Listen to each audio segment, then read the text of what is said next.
Welcome in, everyone, to our Crack Rackets coverage of the final weekend of the 2023 Big Ten season. Alex Gruskin here, filling the shoes of the fantastic Perry Shinen, who has, of course, steered the ship all season long here on our Crack Rackets Big Ten CrossCourt cast. But it's the final weekend, of the regular season. I figured, let me dip my toes into this Big Ten world before postseason play begins. And I'll tell you what, picked an excellent match for me to make my return. It's a 4-match Friday here in the Big Ten. And we start out with an ITA kickoff weekend rematch in a battle between two teams who we know we'll be seeing in the NCAA tournament this May in Michigan and Northwestern. The University of Michigan, number 7 overall in the country, 20-3 here this season, taking on a Northwestern Wildcats team currently sitting at number 26 in the ITA rankings, 18-7 overall. It's been a fantastic year for each of these groups. But again, Big Ten Conference tournament next weekend, NCAA tournament beginning the weekend after that. It's crunch time. And so here begins today's duel match. Certainly a quick start for this Northwestern team at the number 1 spot. Simon Bratham, Steve Foreman. Bratham, the 5th year, as is Foreman. Foreman, of course, a former University of Michigan player his freshman year, then transferred over to the Wildcats. Been on and off with injuries for Foreman this season. He and Bratham, though, 6-3 overall on the year. They're taking on one of the top teams in the country today in Michigan's Andrew Fenty and Gavin Young.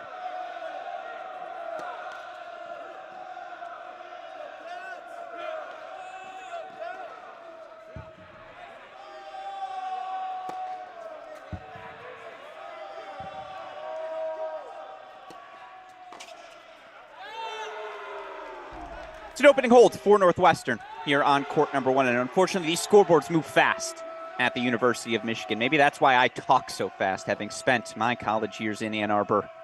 It's just something in the air there, but we'll head over to court number 3 now. Tricky spot for the 4th-year Andre Styler. I know they're honoring him on Senior Day tomorrow.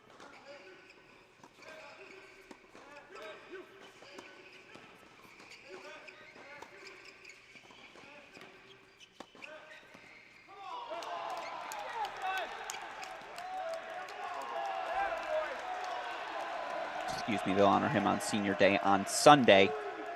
Styler getting ready to head off to the working world, but of course still's got a little bit of work to do over his final month of play here in Ann Arbor. And look, let's just address the elephant in the room. This number 7 Michigan team, 20-3 overall, this is as bad as they've been in doubles under head coach Adam Steinberg. They have struggled throughout the course of this season. And you see the big hold for 40-30. Westhoff, can we wipe the scoreboard on court number 3? We'll try to do that as best as we can here today to avoid spoilers.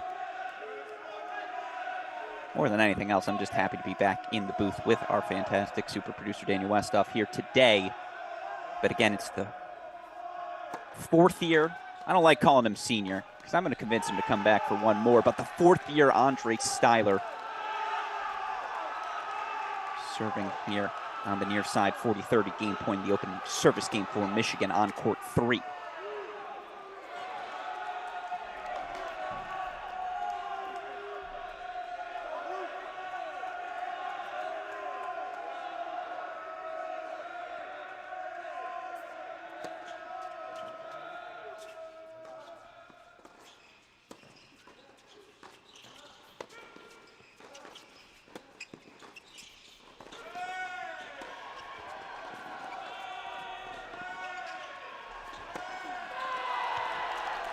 Big ball from Andre Styler down the line. I'll tell you what, his power at the number 3 doubles position, I feel like he could partner with me or any of you tuning into the stream and find some success. It's a hold for Styler and Bickerstaff for one love on 3. Get back to introducing the players there as we quickly head over to court number 2. This is the interesting pairing. Again, as this University of Michigan team tries to figure out what to do at these 2 and 3 double spots. They go Maloney, Ehrenschneider. And that is the junior Nino Ehrenschneider, who holds for 1-all on court number 2. Ehrenschneider partnered with the 5th-year Pat Maloney. Again, it was a slow start to Ehrenschneider's season. Was out with injury. He and Maloney 3 and 2 overall on the year. This Michigan team played a lot of different doubles pairings this season.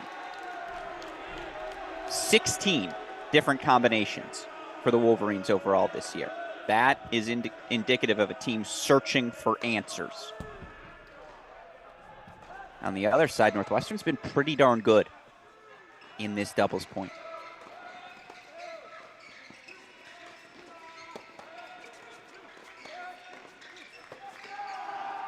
And this pairing in particular is the junior, Gleb Blecker, partnered with the 5th-year transfer, Ivan Yatsuk. Yatsuk coming over, of course, for his final season after a, I would say, standout career at the University of South Florida. This duo, again, Blecker, Yatsuk, 5 and 3 overall. They've won their last 3, though.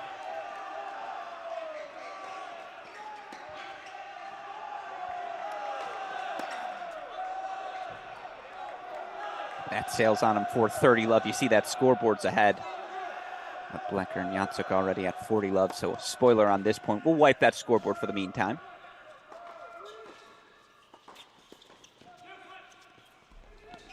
And this does look to be Gleb Blecker, the junior, again, serving here for Northwestern. Okay, that's how we got to 40 love so quickly. Ace T does the job. You see slowly but surely those bleachers at the Varsity Tennis Center beginning to fill in.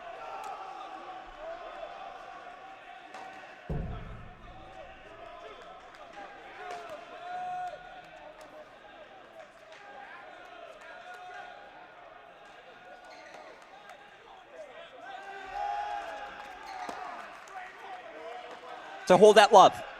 2-1, Wildcats. Here on court number 2. Let's head back to court number 1. I agree. As it was an opening hold for it's game points for Northwestern on court number 3, but as you see on the scoreboard, they're about to get that hold. Meanwhile, here at the number 1 spot, this is the righty, Simon Brathel, serving on the near side for Northwestern.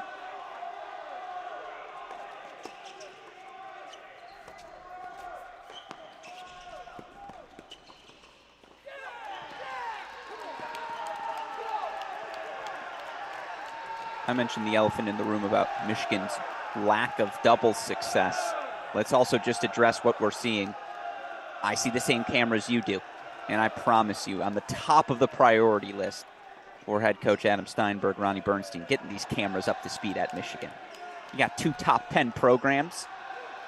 I need HD footage, HD coverage of a program like that.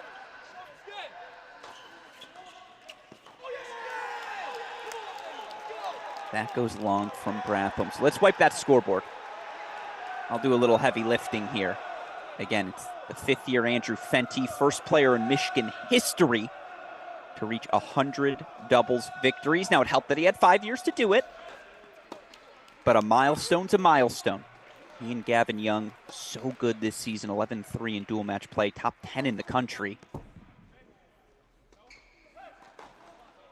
Again, 15-30 opening here in the 1-all service game of Northwestern.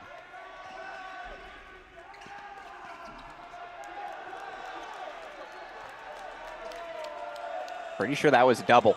Indeed it was, and so it's breakpoint chances. Let's throw the graphic on our screen. First of the day here for the Wolverines.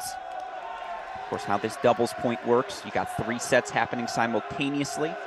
First to 6, win by 2, breaker at 6-all. No ad scoring. The deuce point's a deciding point. That means Fenty and Young, 3 break point chances here. Let's take a 2-1 lead.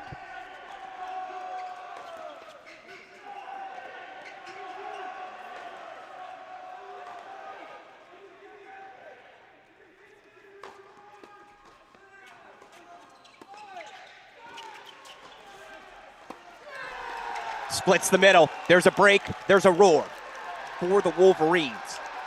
2-1. Fenty and Young on court 1. Let's head back to court number 2. And I believe it's a game point chance here for the Wolverines, but we'll watch it anyways. The key here being fifth-year Patrick Maloney. He's had some issues with the serve, with the shoulder all season long. How healthy can he be for these Wolverines down the home stretch? Yeah, well, that serve looked good. And he'll let Ann Arbor hear it. 2-all here on court number 2. Let's quickly head over to 3. Again, we're going to do-si-do between all of these courts here.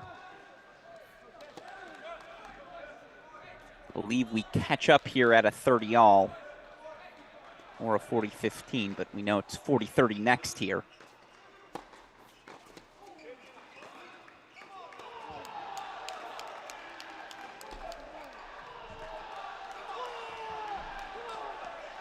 Yeah, that sailed on him. So it is 40-30 game point chances here for the Wolverines. Keep us on serve on 3. I mentioned earlier, these two teams played. Second weekend of the season, ITA kickoff. Wolverines won that match 4-0. It was anything but a shutout.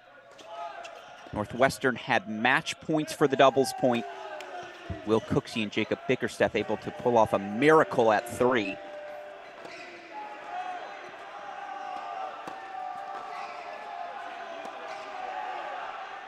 As that backhand goes into the net for the junior Bickerstaff. It's a deciding point here on 3.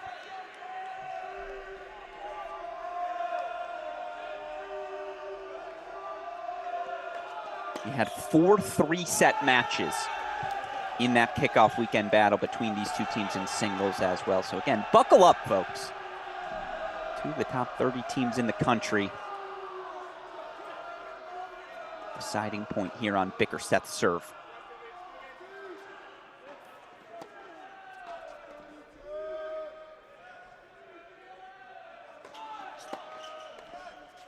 Bryce Pickens, Natan Spear.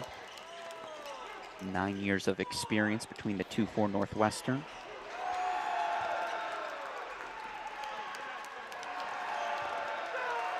But an Andre Styler overhead erases the deuce point. So it's 2-1 on serve, a tentative lead for the Wolverines here on 3. Let's hop over to 1. It's our only spot where we've got action. And we'll wipe that scoreboard for you as we do head over to court number 1. Here's why.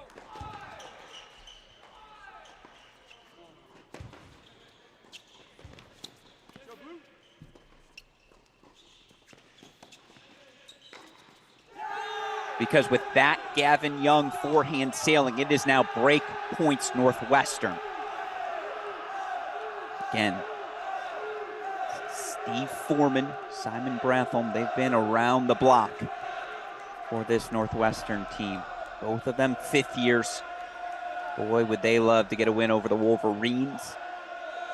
Maybe, just maybe, Northwestern sneaks into a top 16 seed.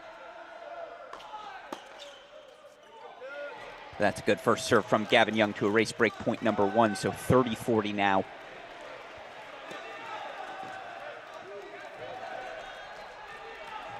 And this Northwestern team 18-7 overall. 33-26 in individual double sets this season. Good, not great.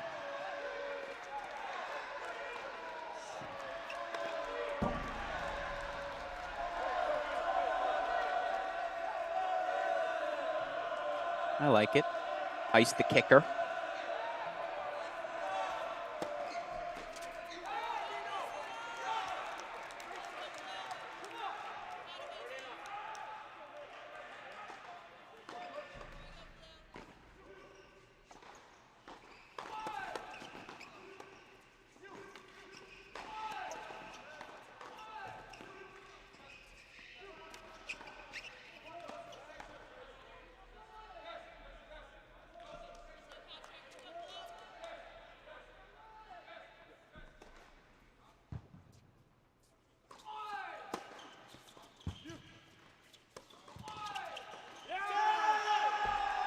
Sails on him.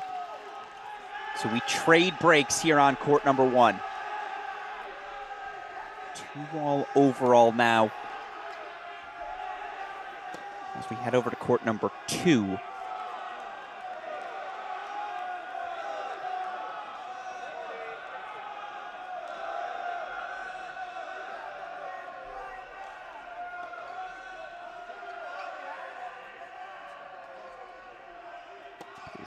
Junior Aaron Schneider serving on the far side.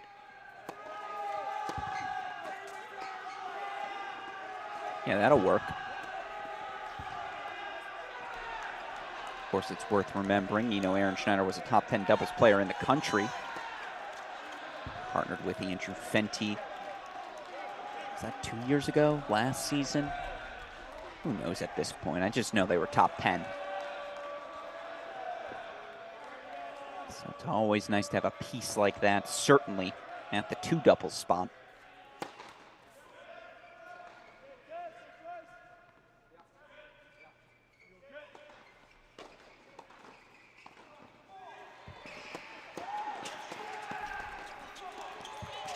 Middle solves the riddle.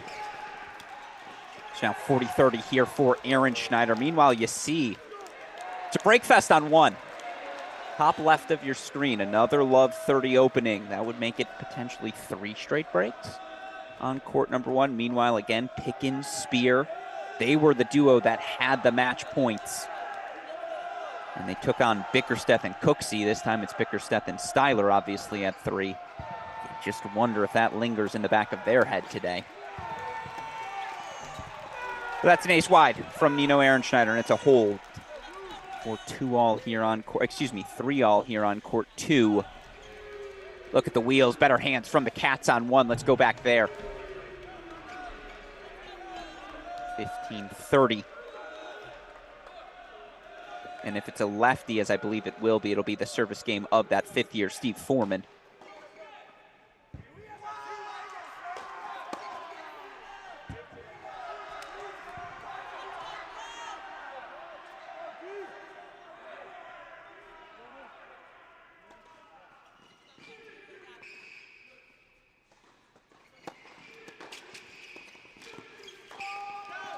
Okay, that'll do the trick. Let's go over to court number 3 quickly. Here's why, because with that Andre Styler splitting of the middle, 2 breakpoint chances for the Wolverines, 30-40. And on serve on courts 1 and 2. They're just trading breaks on 1. So on serve is a little disingenuous. Clear-cut breakpoint chances here for the Wolverines to take a 3-1 lead.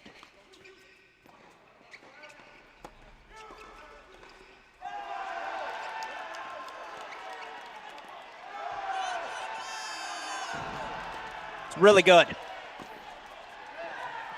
It's great energy from this duo of Styler and Bickersteth. And I'll tell you what, the chip-in charge is not dead. Of course, in doubles, that objective, take control of the net. You want to be the aggressors, not the one being dictated to. Good depth on that forehand slice. Bickersteth and Styler able to assert themselves at the net. 3-1 lead for the Wolverines.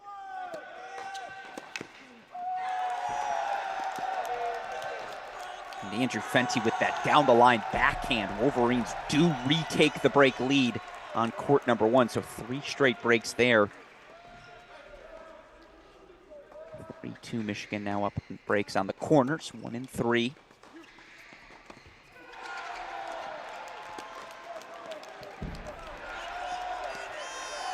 Great hands from Jacob Bickersteth. Held his ground at the net. That's new.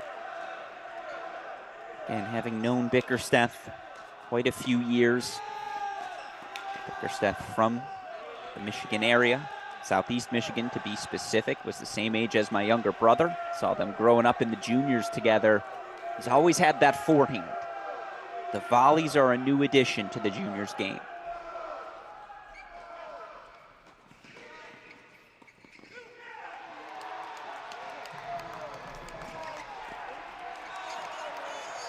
Oh, you're kidding me. Well, the lob was flawless.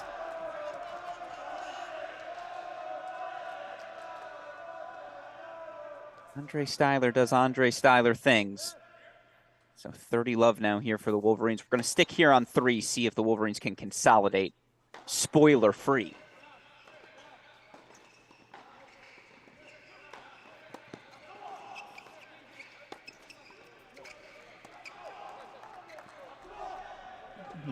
Come on now.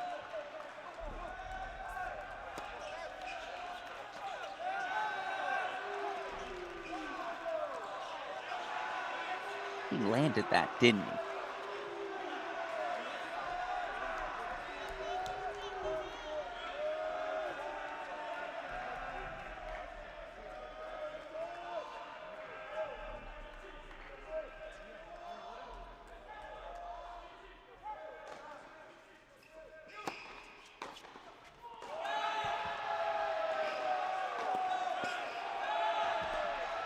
Okay, no, he didn't land that volley. I was like, there's no way he landed something that pretty and didn't react. And so now it's game point chances here, 40-15.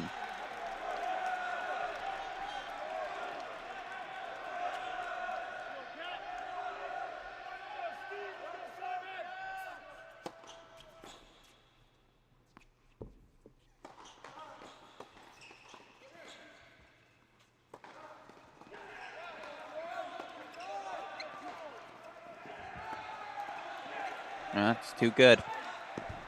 Great pace down the center, low middle. There's just nothing Bickerstaff nor Styler can do with that ball. That's excellent. So now 40 love becomes 40-30. Meanwhile, you see more break point chances on court number 1. It's love 40 here in the service game of Andrew Fenty.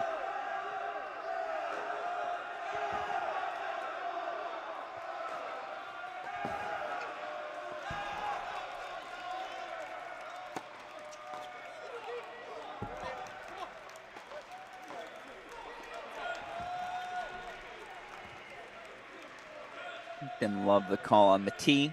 It's impossible for us to tell.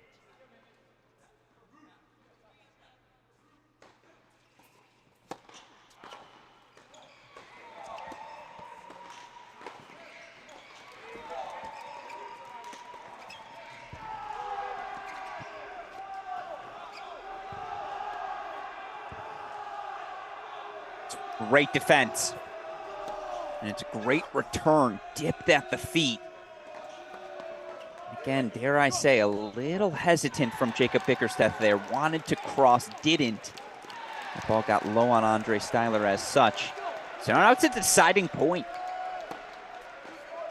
And with Andrew Fenty, again, love 40's become 30-40, but they're still facing another break point. In fact, you want to wipe that scoreboard on one Westhoff so we don't get a spoiler there. 30-40 there in the service game of Fenty. Deciding point here on 3.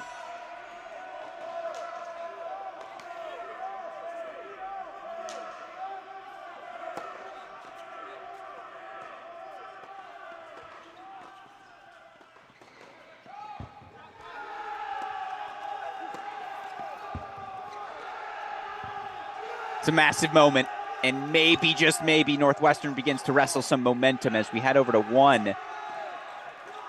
And that's a break.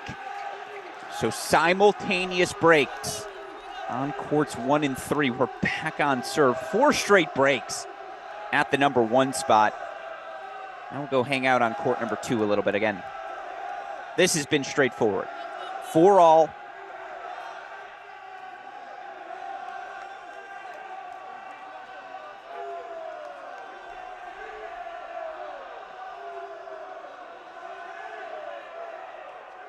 Blecker and Yatsuk here. I believe this is the 5th year of An Yatsuk serving on the far side. See Yatsuk either at the 1 or 2 single spot. Later in this match, that's an ace T for 30-15. Yeah, can't fake that firepower.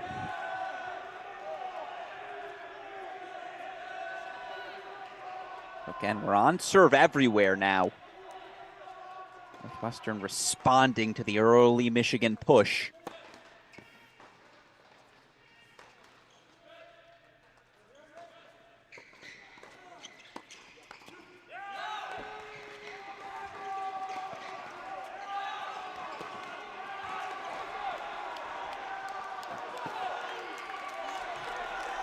Big. Now it's a 30-all spot. And I haven't even seen breakpoint chances yet here on court number 2 when watching this scoreboard. Again, it's Maloney and Aaron Schneider here on the near side for Michigan. Aaron Schneider, the lefty on the ad.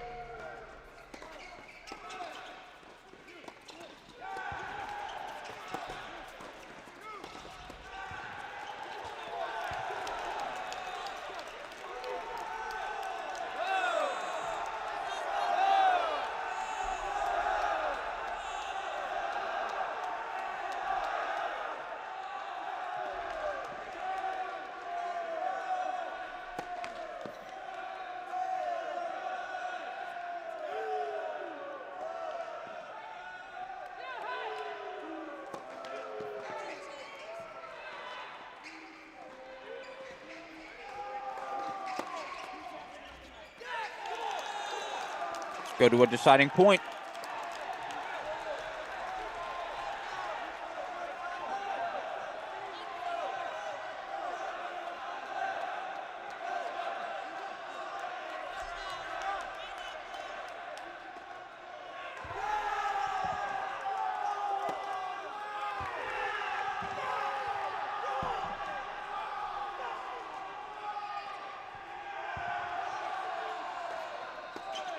So it's 5-4 here on court number 2. Let's go over to 1. Can we get a hold?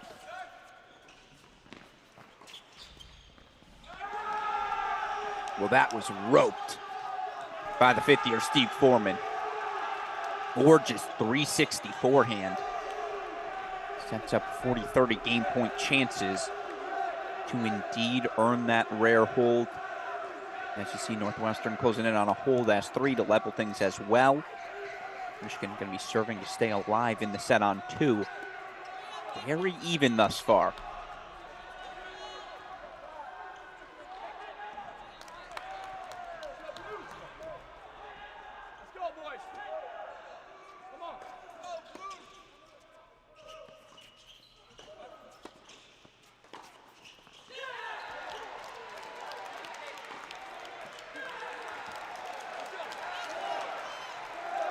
Good eye and a good lead.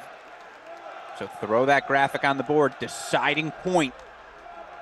Coming up here on court number 1. Do you go Fenty or Young?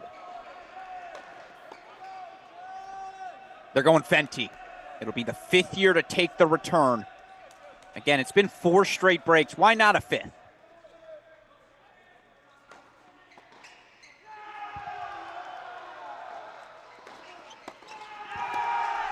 Not to be, huge hold for the Wildcats on 1.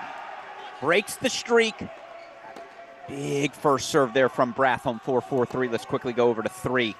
And we'll wipe that scoreboard right away as it's a deciding point coming up. They've traded breaks here on this court as well.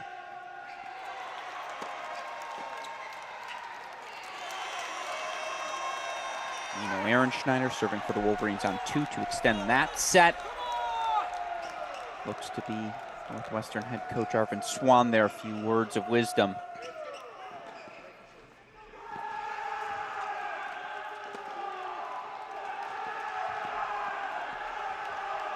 Styler got aggressive, but he got caught with his hand in the cookie jar. That's a wonderful pass.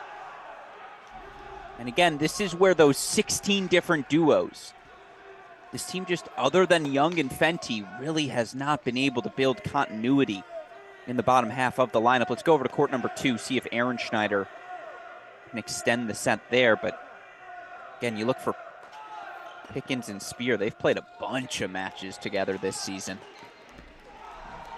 Duo's 11-7 overall, 9-4 at the 3 spot.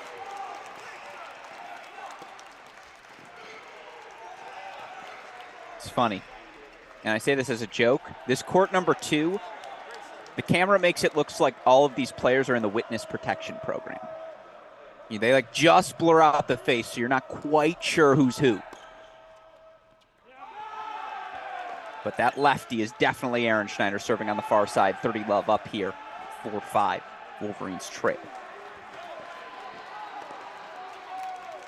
But that looked very good. Game point chances coming up now.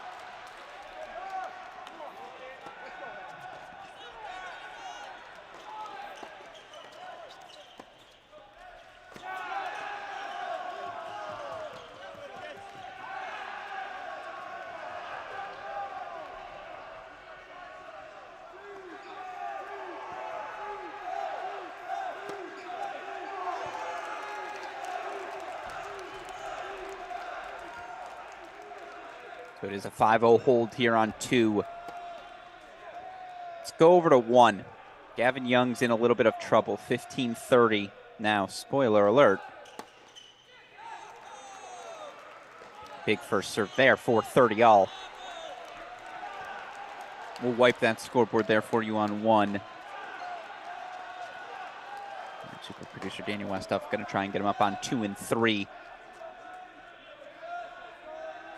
5 all on court number 2 on serve right now. 3 all on 3 game point chances for the Wolverines there.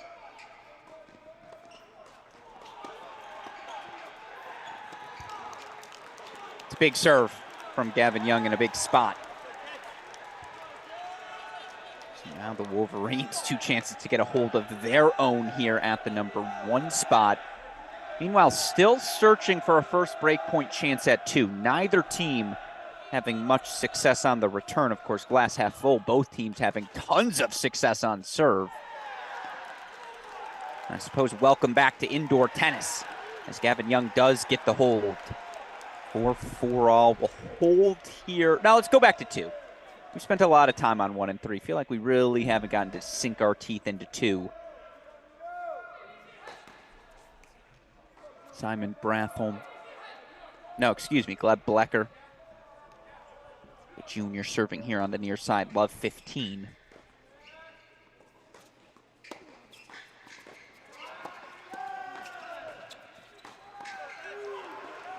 A great ball. It was low. It was down the center. I think that ball got on the hip quickly of Pat Maloney, so even if he did make that ball again, didn't have a clean look at it. It's a good response.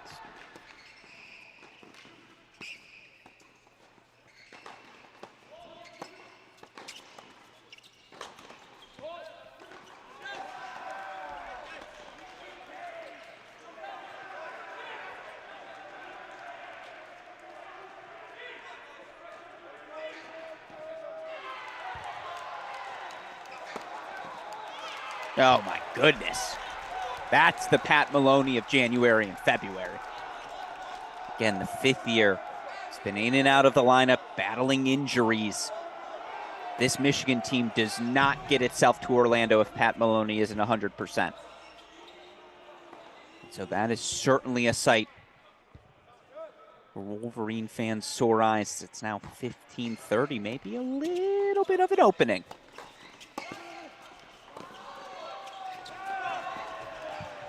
Oh, but the net cord, no home court bounce.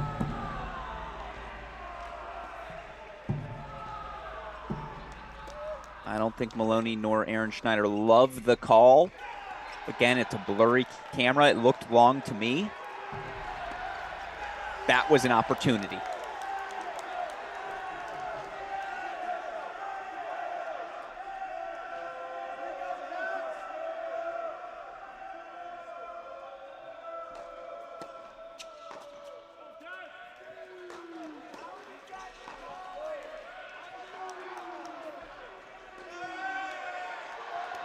A little Aaron Schneider skip. The gamesmanship is on.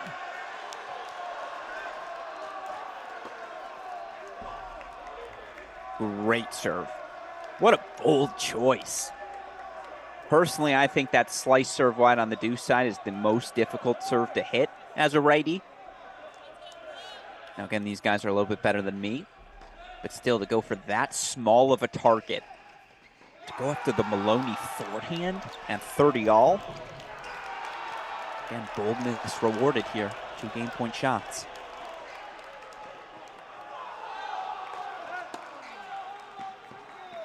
Only needs 1. That's a beautiful high backhand volley from Yatsuk. And it's a 6-5 hold for the Cats. On court number 2, let's head over to 3. Wipe that scoreboard. Break point chances for Bickersteth and Styler.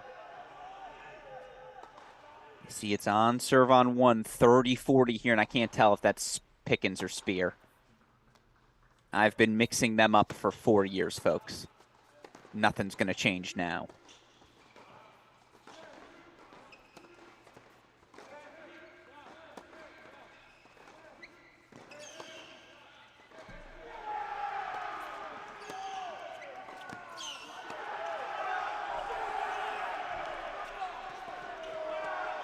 It's really good defense.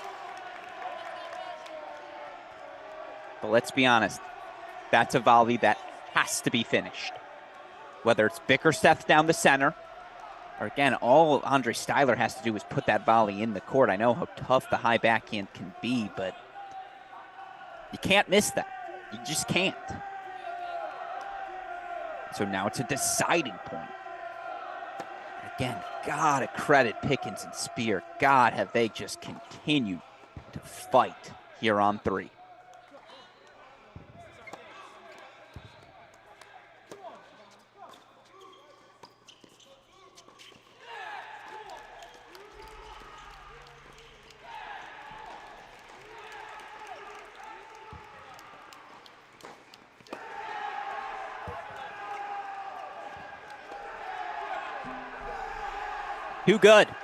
Too good from these Northwestern Wildcats. And so they'll hold for 4 all. Meanwhile, let's go over to 1. 4-5 service game of Andrew Fenty.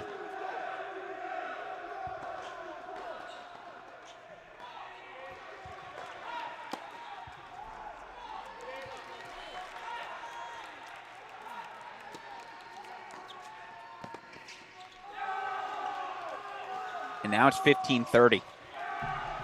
So the Wildcats 2 points away from taking the set here on 1. Alex Gruskin here again. It's a 4-match Big Ten Friday. Final weekend of the 2023 Big Ten regular season. Number 7, Michigan, has their hands full with number 26, Northwestern right now.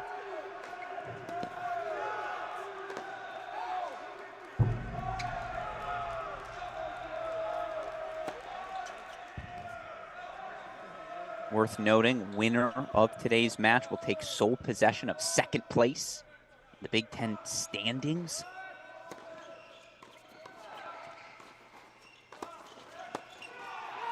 Oh, that's a great forehand from Andrew Fenty. But yeah, both these teams 6-1 in conference play. It's a huge weekend for Michigan. Again, they get to host Northwestern and Illinois. Those 3 teams battling it out for 2nd, 3rd, 4th place, while the Ohio State Buckeyes have wins over all 3. And barring the unforeseen, will capture another Big Ten regular season title here this season. Again, for Michigan, so much still on the line. Number 7 in the country. If you're a top 8 team come the NCAA tournament, you host the first 3 rounds versus top 16, where you just host the first 2.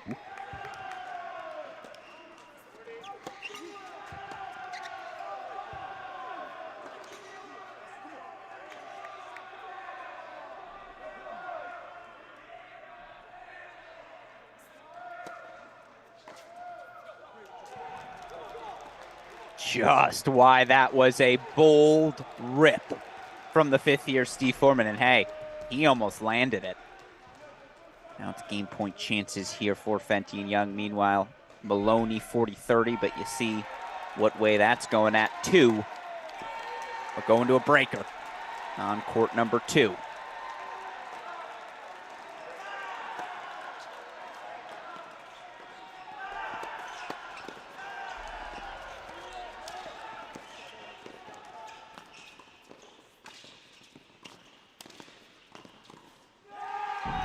When doubles is good, it's so good. Movement, reflexes. Westhoff, we actually need to update that graphic. It's not a deciding point. It's a match point for Northwestern. 5-4 deuce.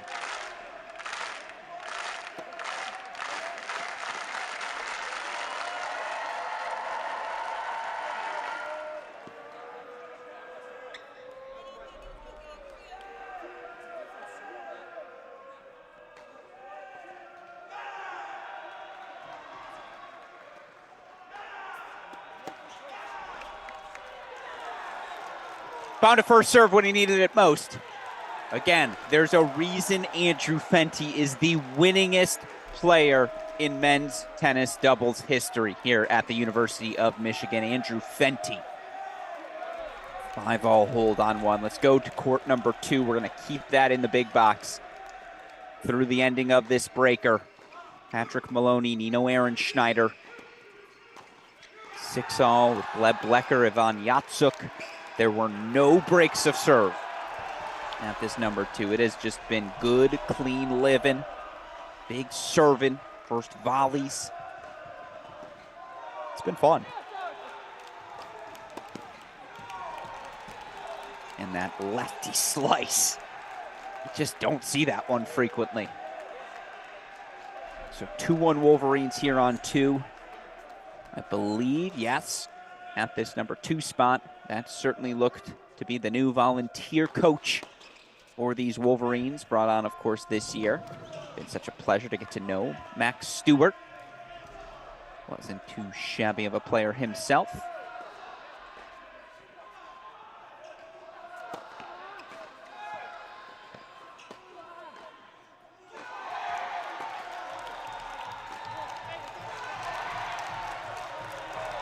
An aggressive swing. And there it is. That Michigan edge. You knew you were going to get it from Maloney at some point. Not afraid to let himself be heard. Shy is not a word used to describe Pat Maloney.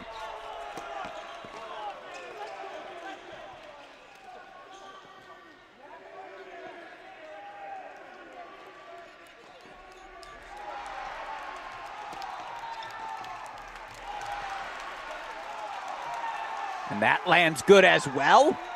Couldn't tell if the serve was in or not. Either way, double break, 4-1 Wolverines. We're on court number 2. See the scoreboards to your left on 1 and 3. Still too close to call in this opening doubles point between number 7 Michigan, number 26 Northwestern. Alex Gruskin here. Pat Maloney, one serve before the change of ends. Again, 4-1 Wolverines leading in this breaker.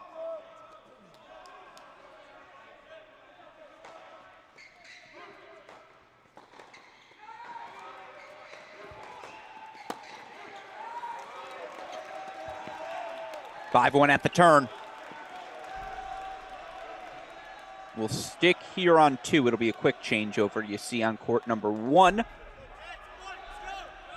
Yes, that match point got away from them, but Bratham, foreman, able to hold 4-6-5.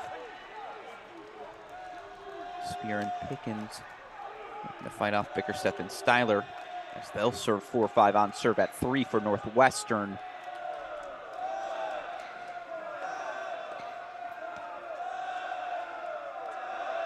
You think about the opportunities each of these teams has had. Number 1's just been a toss-up. Breaks everywhere. Hasn't been the cleanest tennis. Do think back to some of the breakpoint chances Michigan had at 3. They're not able to capitalize there. Boy, would that be a disappointment. Meanwhile, 5-1.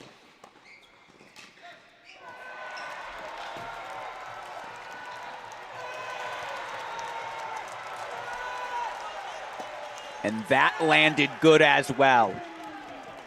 So once again, bring up the graphic. Match points Wolverines. Maybe, just maybe, Maloney and Ehrenschneider are starting to find something.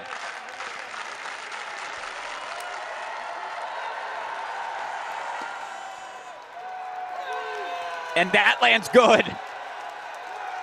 Michigan, 7-6 at the number 2 spot. Pat Maloney, Nino Ehrenschneider. Well played doubles.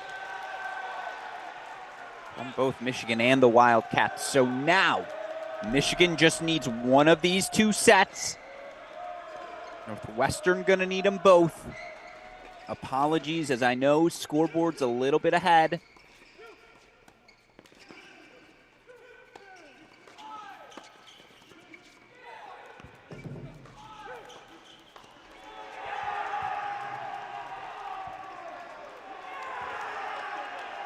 That's as good of a point as you will see. Between Pickens, Spear, Bickerstaff, and Styler, it's a hold for Northwestern, 5-all. Meanwhile, 30-15 here for Gavin Young. I'll do my best, trying to make sure we wipe scoreboards appropriately. I want to keep you up to date on what's happening. Don't want to get you too far ahead, as it is 40-15 here for Young and Young and Fenty.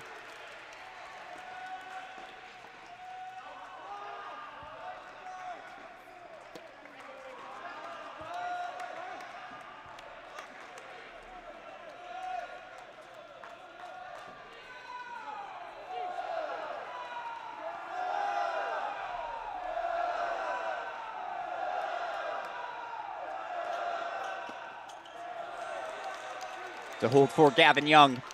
5-all on 1 will bring that scoreboard back. 6-all on 1. Which makes sense because Andrew Fenty serves first. So everyone holds, not 3 times, but things steady out, and it's going to be another breaker on 1.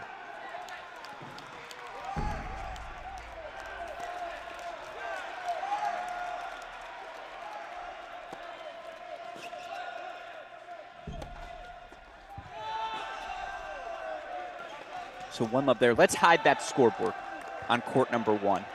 No spoilers the rest of the way. We know it's a breaker. Again, 6-all. So 1st to 7 win by 2. 1-0 Northwestern. Teams will alternate every 2 serves from here. Right now it's the 5th-year Andrew Fenty. Got 2 on his racket.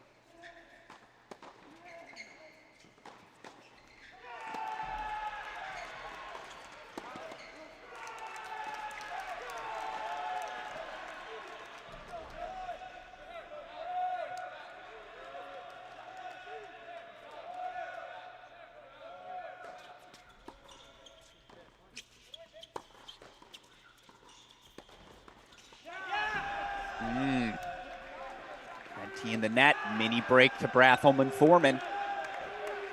And limited action for this duo of Brathholm and Foreman, but when they've played, they've been good. 6-3 overall, 5-1 in conference play. Fenty, Young, 11-3 at the number 1 spot. They're 20-6 overall on the year, and again, currently the number 8 team in the country.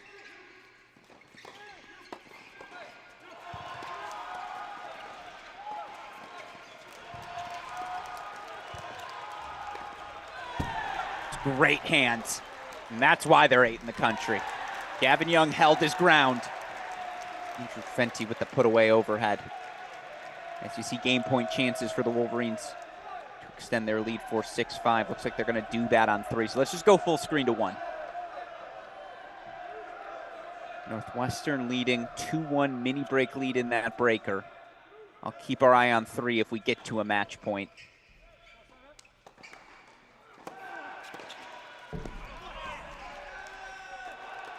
Fenty sends that one long.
Got away with one, didn't they?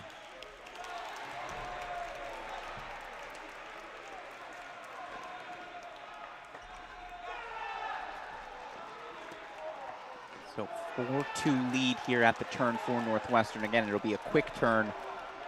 We got to go split screen, though, again. And we may catch it a point in advance, so I don't want to get the scoreboard away. We'll see what we're at here. No, it looks like we're going to see the Love 15 point. We got to wipe both scoreboards. I got us from here. 4-2 lead for Northwestern in the breaker on 1. Now Love 30 as that backhand goes wide, and you see that far linesman confirmed. And honestly, I think Northwestern knew it too. You didn't see much of a fight. So Love 30. Michigan 2 points away on 3. And again, at a minimum, we'll force a breaker. There's a world where we have 3 breakers.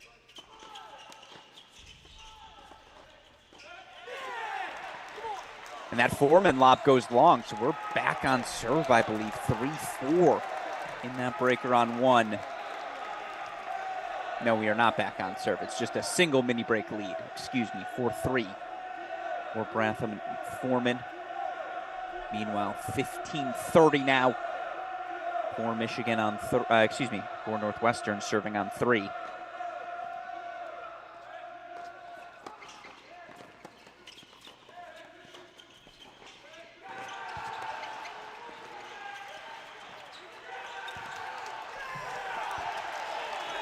I don't know what to cover. It's 4-all on 1, but we'll go full court screen to court number 3, please.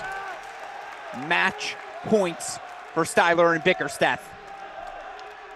It's very rare you see a 54-minute doubles point. That's what we're at right now. It has been competitive from the start. But it's match points for the Wolverines.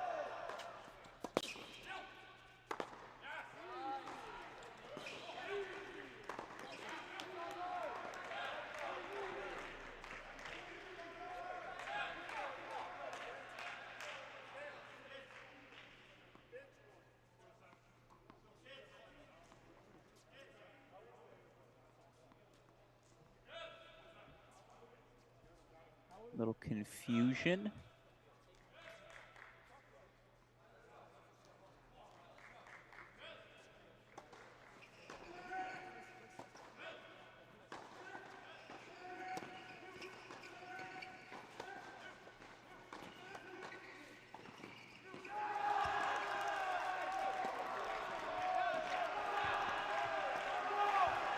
Great lob from Bickerstaff. The problem is, again, he pushed himself so far behind that baseline. Northwestern had all day to get on top of that net, and they do. Still, 2 more match points here for the Wolverines. Meanwhile, 5-all now in the breaker on 1. It's crunch time.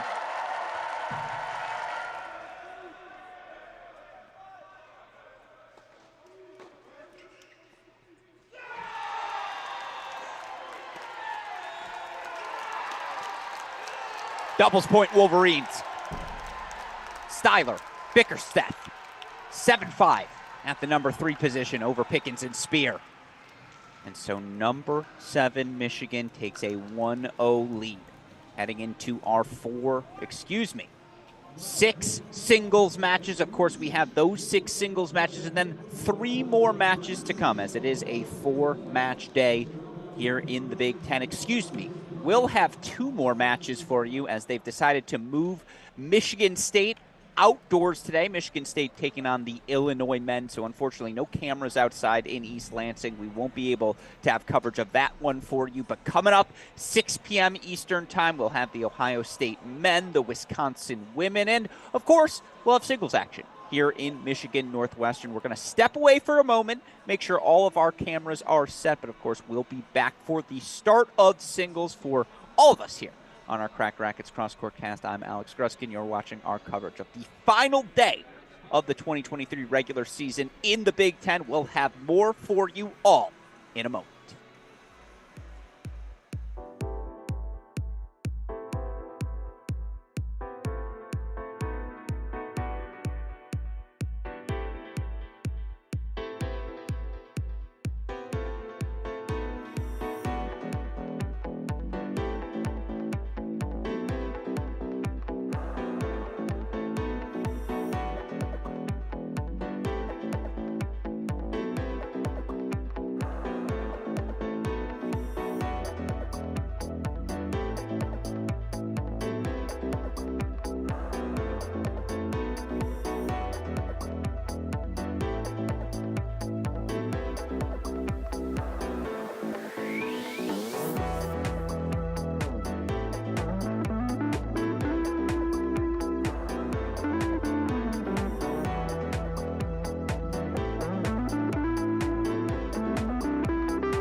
Welcome back in, everyone, to our Crack Rackets coverage of a top 30 battle here, a battle for second place in the Big Ten men's tennis standings between number 7 Michigan and number 26 Northwestern. Alex Gruskin here. Again, the Wolverines dropped just one conference match all season long. As we update our cameras across the board, that Michigan loss coming to Ohio State 4-2 in Ann Arbor a couple of weeks ago. This Michigan team 20-3 overall on the season. Again, 2 losses to the Buckeyes, a loss in the National Indoor semifinals to Texas, the number 1 team in the country. That's it. They've lost 3 matches. The team's ranked 1, 2, or 3 in the country. So this team has high expectations entering postseason play and will certainly be feeling good after earning a tightly contested doubles point. 7-6 win from Maloney and Aaron Schneider at 2. 7-5 win from Bickersteth and Styler at 3. When's the last time Michigan won a doubles point without Fenty and Gavin Young winning at 1? It's been a while. Still, the last time these two teams played, kickoff weekend earlier this year, there were 4 3-set battles in singles. So buckle your seatbelts, folks. This is going to be a fun one. And of course, here's a matchup between 2 players who joined this University of Michigan team as a part of the same recruiting class back in the fall of 2017. Andrew Fenty, the 5th year. Fenty's had a remarkable season for the Wolverines. 16-3 in dual match play, 33-4 overall.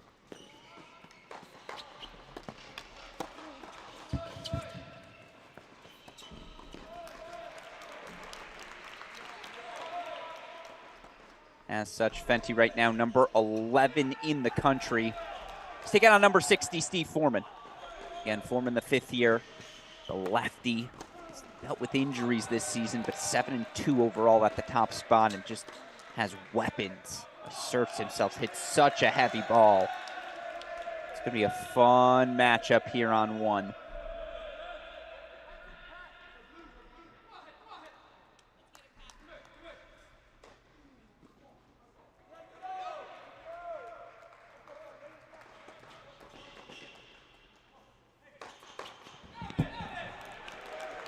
The ace tee from Fenty.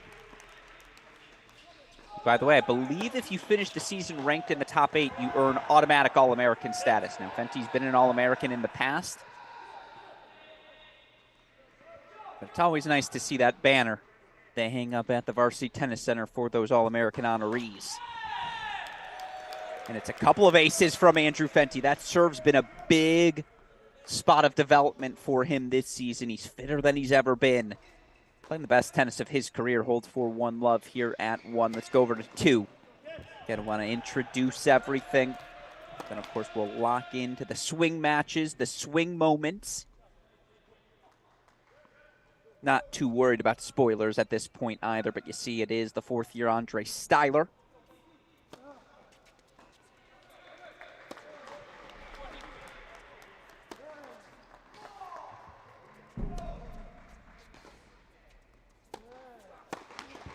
Styler taking on Ivan Yatsuk. This is a rematch from January, and some fans may remember Andre Styler. 6-4, 0-6, 7-6 clinching victory over Ivan Yatsuk to help the Wolverines take that 4-0 win earlier in the season. Again, it's been such a good year for Andre Styler. 16-1 in dual match play.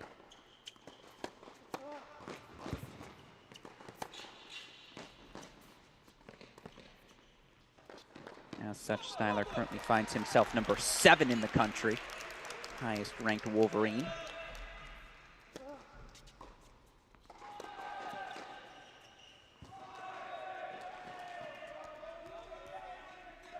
Yatsuk's been rock solid this year, 12-6 overall.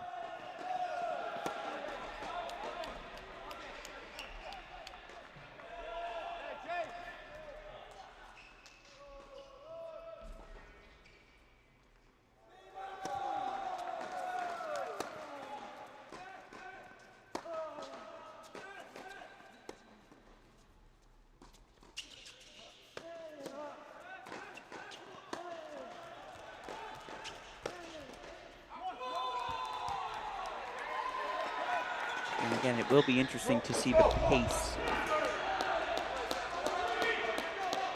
of Andre Styler into that one-handed backhand of Yatsuk, particularly indoors.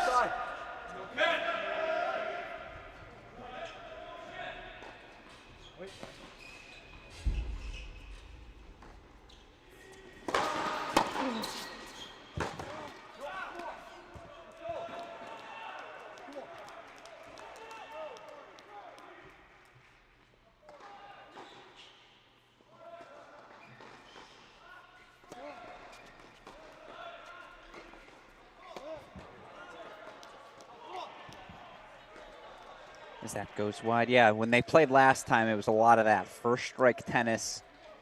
Again, dare I say, grown man's tennis, for lack of a better term. They play pro style. First strike, you're coming in behind the short ball. Weight of that first strike.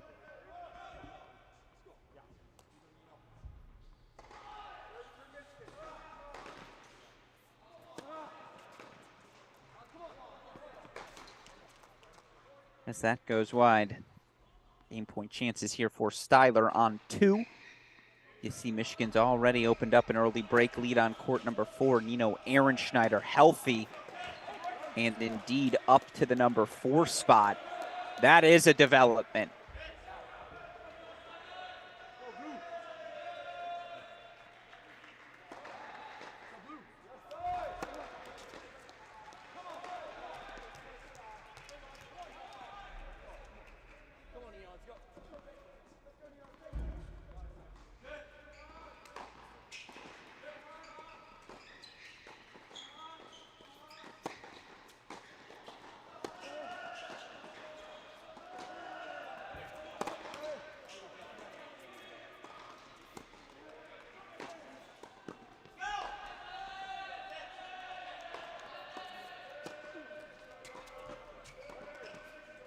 As you see the hold 4-1 all. Let's go over to court number 3. Is this a correct serving marker? If so, it means the Wolverines are up an early break here at the number 3 spot. In fact, the Wolverines are up breaks early in a couple of places. And can we make court number 2 court number 5? That's why I'm happy to be back with you, Westhoff. You just get me. As we introduce everyone here again, so close was this match in January. Michigan knows they've got a fight on their hands here in singles. Depth everywhere, experience everywhere for this Northwestern team. In fact, I believe every player in their lineup is a junior or older. At least 3 years of experience now. And here it is, Patrick Maloney. He is up an early break. Maloney 9-2 in dual match play. Again, has played really on and off in the lineup since the National Indoors, nursing that right shoulder.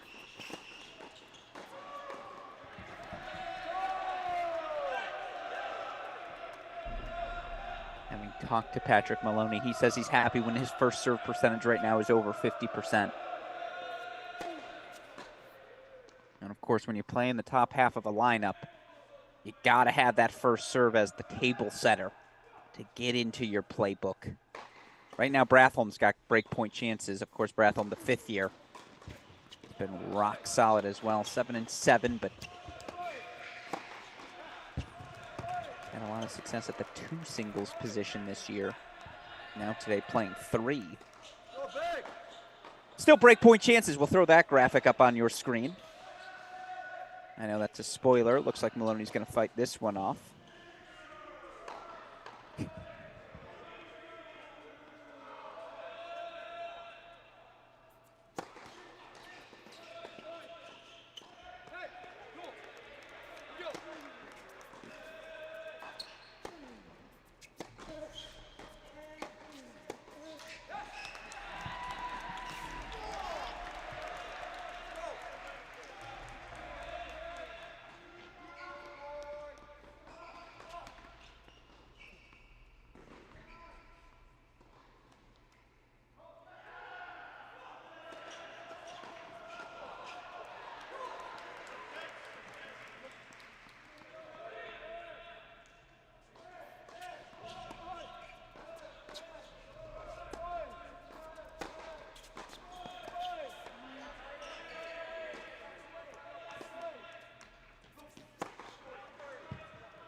It's a big Michigan hold on 3.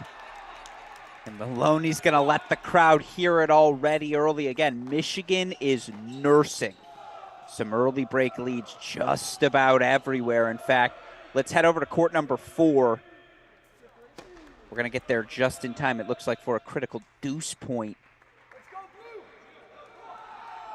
But right now, Wolverines are up breaks on 3, 4, 5, and 6.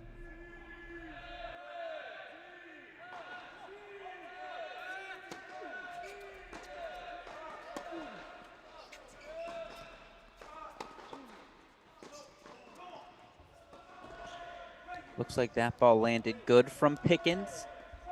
So maybe now the deciding point's coming up. Let's get that deciding point graphic on our screen. And if we can, super producer Daniel Westhoff, can we wipe this scoreboard just for this point? Thank you.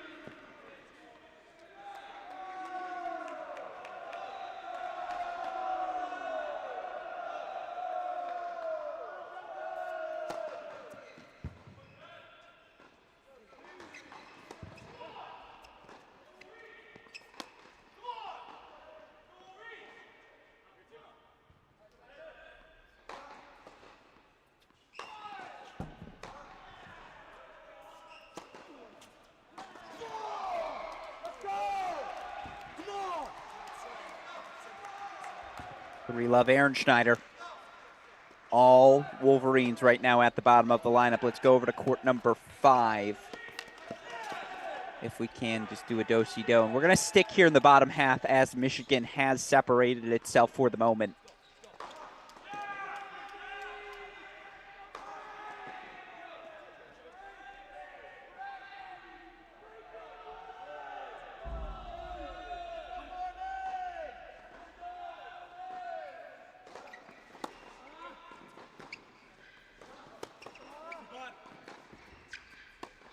You see here, it's the sophomore Gavin Young.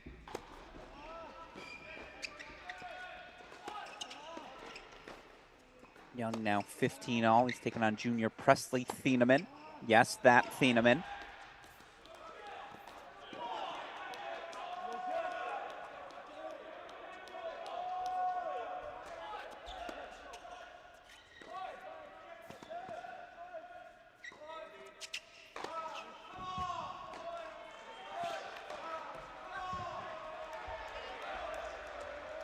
Gavin Young, 9-6 overall on the year, but he struggled. He's lost his last 3. And again, Young's played every match at after the 3 or 4 spot this season.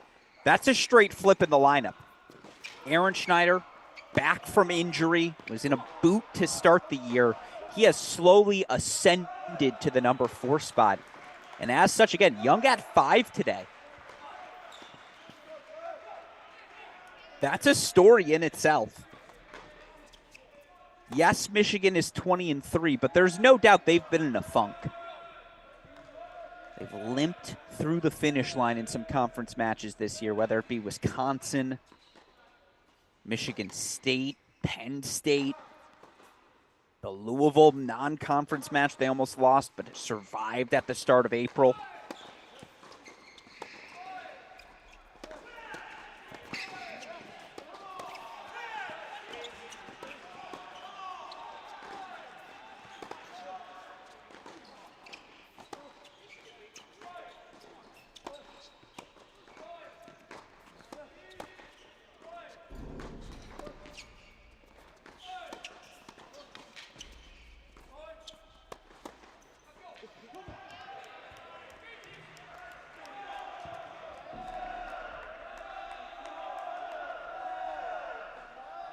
Knowing a thing or two about the game of Presley Thieneman, can't let him dictate with that forehand. It's that ball massively. Again, he's going to be looking to move around that ball to hit it on the ad side of the court as well. And he's dictating with his forehand from that ad corner. You're in trouble. Gavin Young definitely has the weapons, especially indoors. Take some time away. You see the game point chance here. 40-15.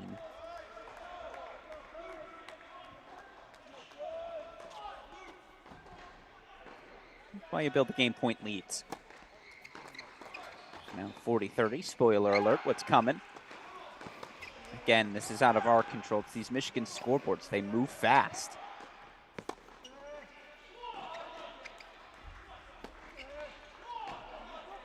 Again, this is a battle for second place in the Big Ten standings.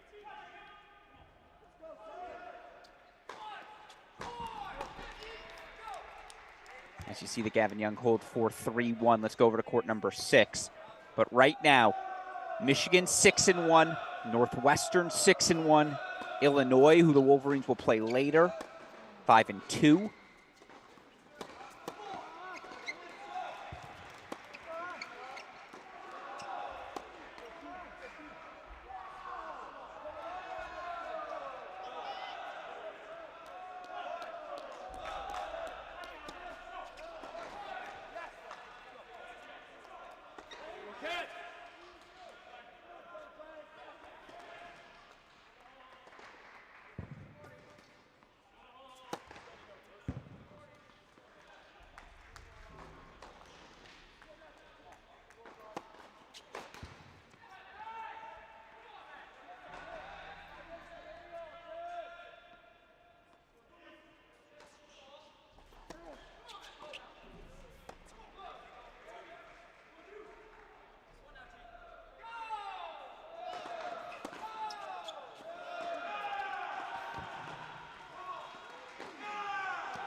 That goes long. Oh, excuse me. That was the first serve from Gleb Blecker, the junior here at the number 6 spot.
You see Bickerstaff the chance to take the double break 4-1 lead. Looks like he's going to do it.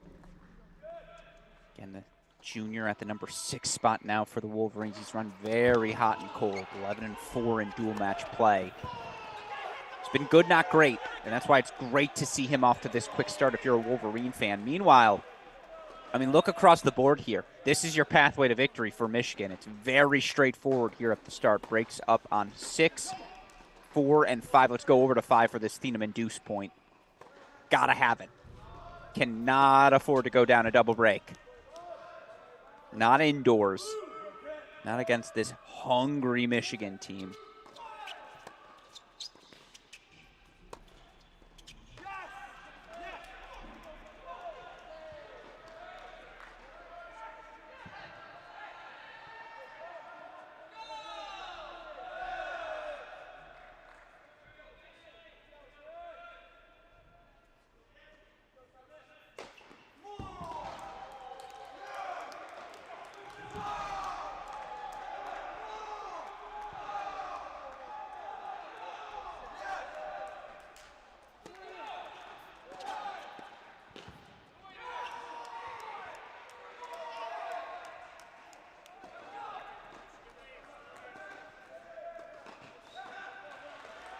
You see Nino Ehrenschneider with the 4-1 lead. Gavin Young with the 4-1 lead now. Bickerstaff with the 4-1 lead. Can we quickly go over to court number 3 here in our center screen? I want to leave 4 and 6 on the sides, as again, the Wolverines are, dare I say, pulling away. But can we go to court number 3 here on our center screen? Pat Maloney, a 3-1 lead. He's got a chance to take 4-1.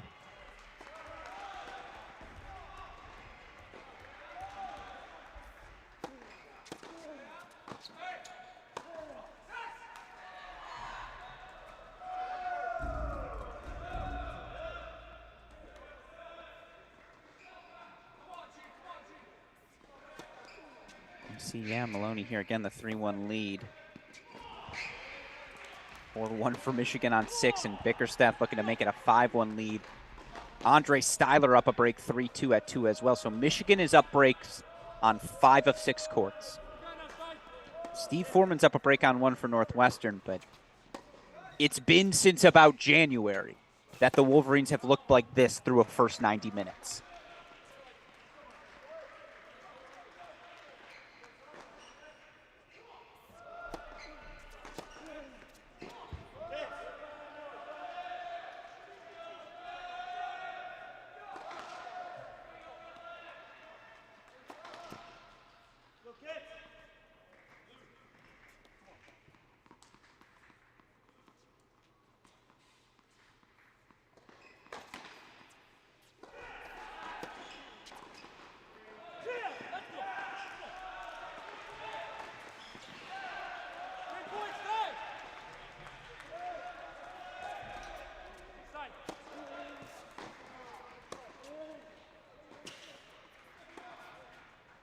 Great aggression from Bratham. Again, if Northwestern doesn't respond in the next 15 minutes, they might get run out of the gym today. I don't know how else to describe it. This is, to put it in basketball terms, I know the NBA playoffs are coming. It's about a 12-point lead for Michigan at the start, or midway through the third quarter.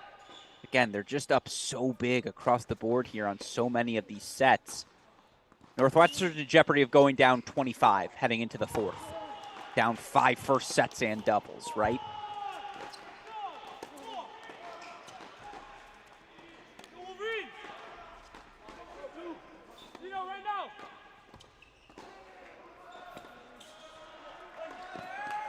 That's vintage Maloney. And you hear the roar again. I haven't seen Michigan look this good in a really long time. 4-1 lead for the Wolverines here on 3. Let's put court 6 back in our big screen. For what it's worth, Yatsuk got the break back, so it's 3-all on 2. 4-2 Steve Foreman leads on 1. We have 4 and 6. Westoff, can you take me back to court 5 in lieu of court 3, please?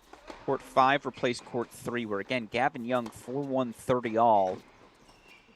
Aaron Schneider's at 4-1 30-all. See Bickerstaff here, the 5-1 lead.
Yeah, it's just all working. And again, you see Blecker sort of searching out there. No clear-cut plan. Footwork lackadaisical at best. I'm sorry, this Northwestern team, just where's the fight? Where is it? You played an unbelievable first hour of doubles. And to see these leads, you just didn't expect this today. That's much better. So Blecker's going to have game points, and it looks like he's going to hold 4-5-2. So let's put court number 4 in our big screen, please, as you know, Aaron Schneider's going to have the chance to serve for the opening set.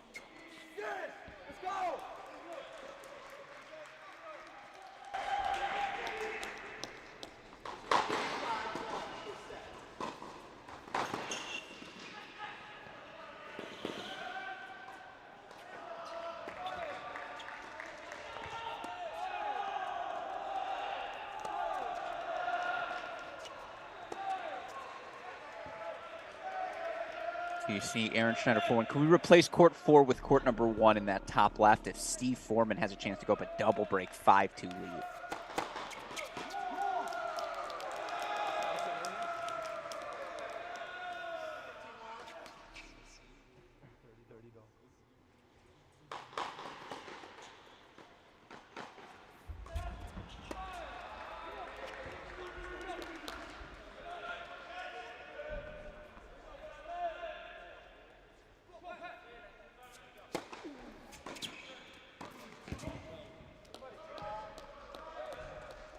Aaron Schneider's 3 points away. Young's 3 points away.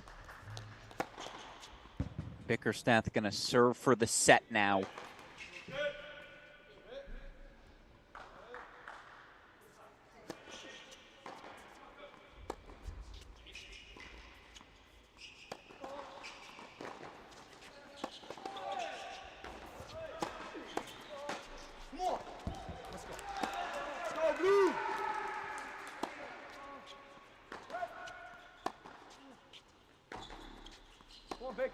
Aaron Schneider 2 points away. Let's wipe this scoreboard here on on 4. Excuse me.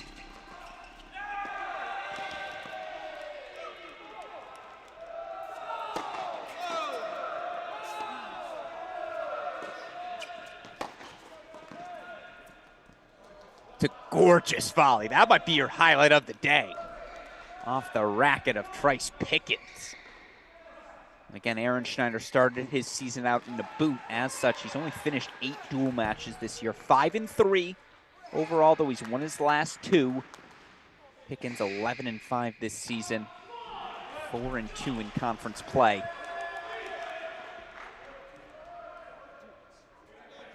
I think I mentioned that Gavin Young, you see the set points coming up for Young on 5. As Steve Foreman does get the double break lead for 5-2 on 1. Again, we're negotiating a couple of finishes here. Can we make court 1, court 6, please?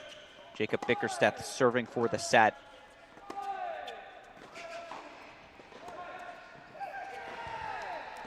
And then, yeah, Westhoff, I need set point graphics here as Young gets a first set.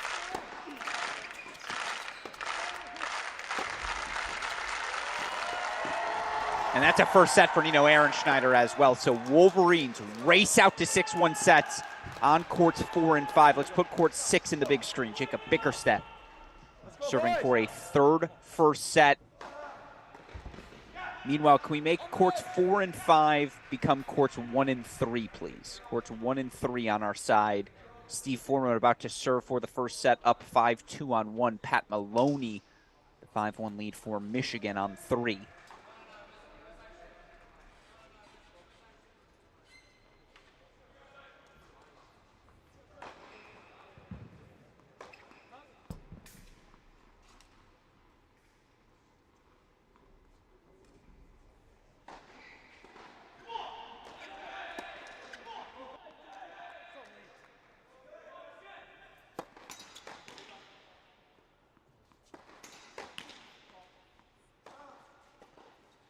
All right, let's wipe this scoreboard here on 6.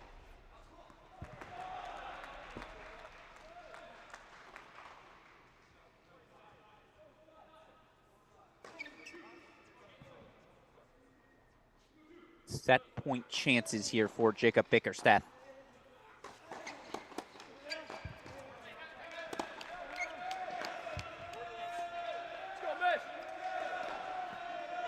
And I hate to say it, but 2 words right now.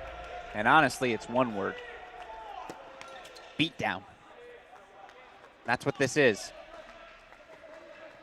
Michigan drops just 4 games combined in the first sets on 4, 5, and 6. And again, this is the sort of start to a match, a first hour and a half the Wolverines haven't seen since February.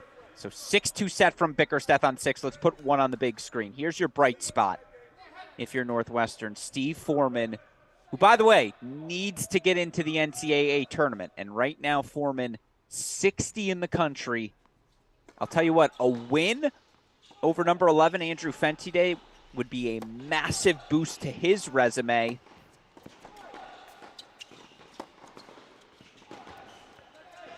And man, credit to him. Again, I said it at the start, the lefty Foreman just has weapons. And he's deployed those weapons so effectively, sets up set point chances. Although we might be a point ahead, so Westhoff, I'm going to ask you to wipe that scoreboard for us.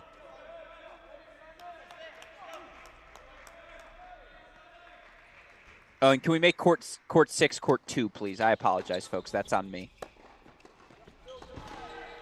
And it is set points now for Steve Foreman, so give us a set point graphic.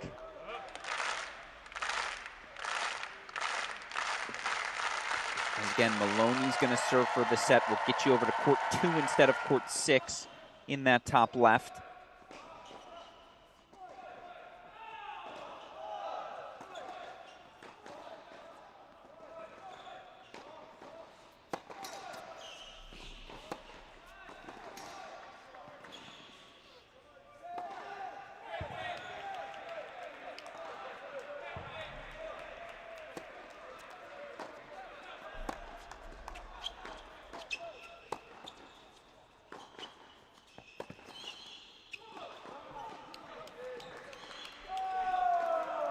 Fought off.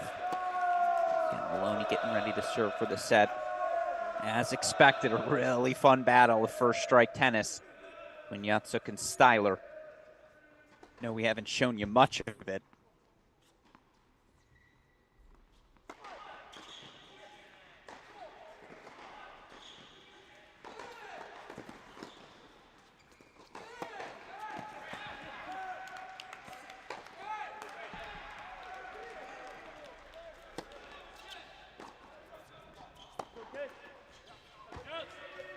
Did he land that? He absolutely did. Well, that's the serve and forehand combination, folks, of Steve Foreman in a nutshell.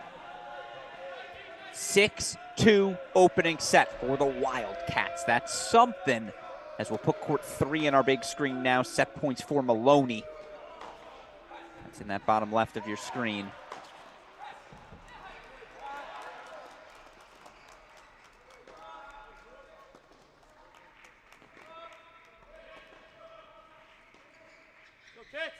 Looks like the scoreboard's a little bit ahead, so of course we'll wipe it. Meanwhile, second set's now underway on 4, 5, and 6.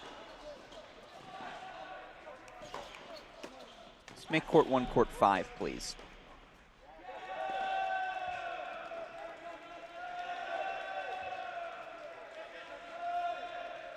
And let's put a set point graphic on our screen. Pat Maloney to make it 4 first sets for Michigan.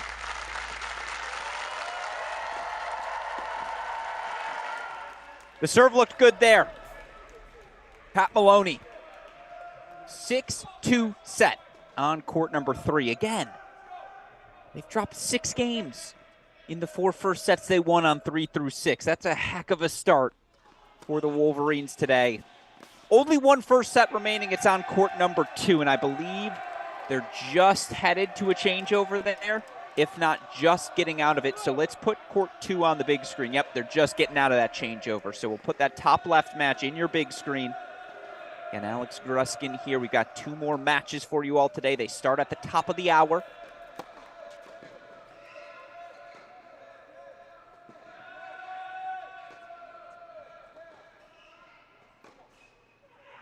For what it's worth, Northwestern gets a couple of holds on the board to start second sets. Can we make court 3, court 4, please?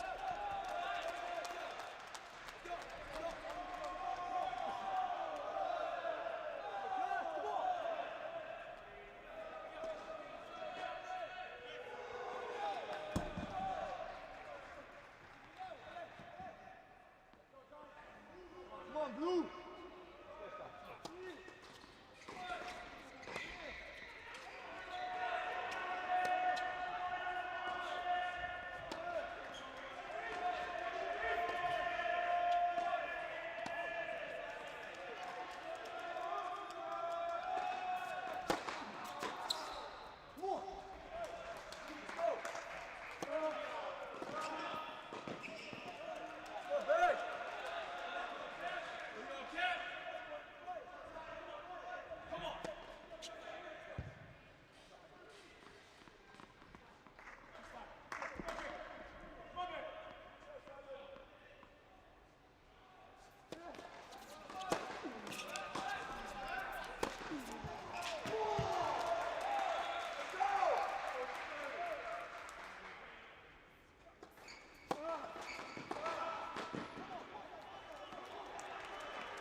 Good serve from Styler.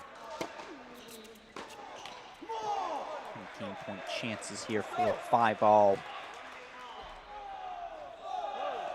I mean, if you're Northwestern, you just ignore the first 100 minutes of this match. You put it behind you, and you hope to reset things. Credit to Presley Thieneman. Seems to be doing exactly that. Up an early break on 5.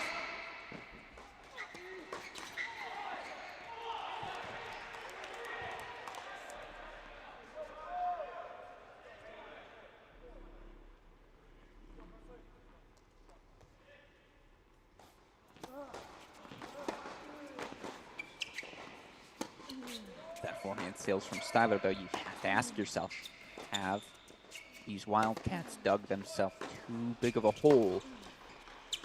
Get themselves out of here. Again, you're down at doubles point for first sets. Goes without saying, this first set for Yatsuk's an absolute must-have for Northwestern here, just to begin any sort of turnaround.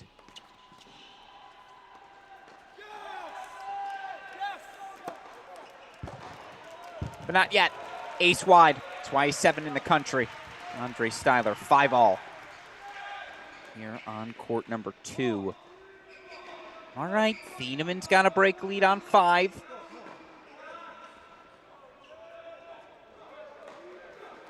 That's something, right?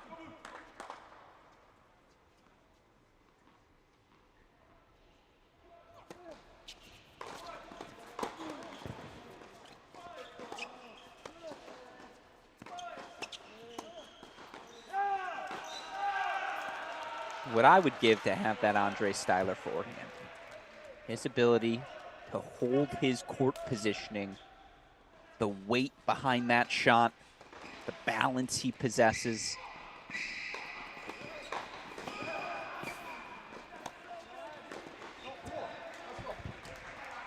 No, that's a let.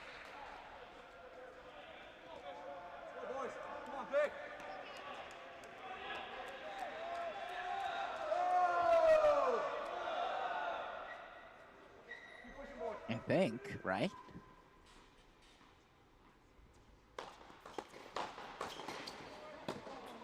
Ball comes rolling over still now, 30-15 here for Yatsuk. Pat Maloney now up a set and a break for the Wolverines at 3. That is certainly a sight for sore eyes, again, given just how many injuries he's dealt with this season since that National Indoors run.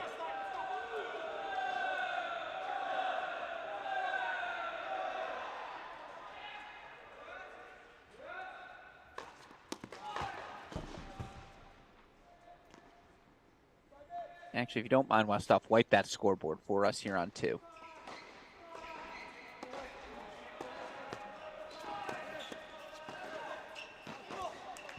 Yeah, again, it's the weight of that Andre Styler shot. It's just getting deep into the backswing of Ivan Yatsuk. He does not have time to flatten the ball out the way he wants. And so it's 5-all, 30-all. Yatsuk's found big serves whenever he's needed them so far in this first set. Can he find one here? Yes, he can. That's a great first serve. Sets up 2 game-point chances. Meanwhile, you see Nino Ehrenschneider making a little bit of a move for the Wolverines on 4.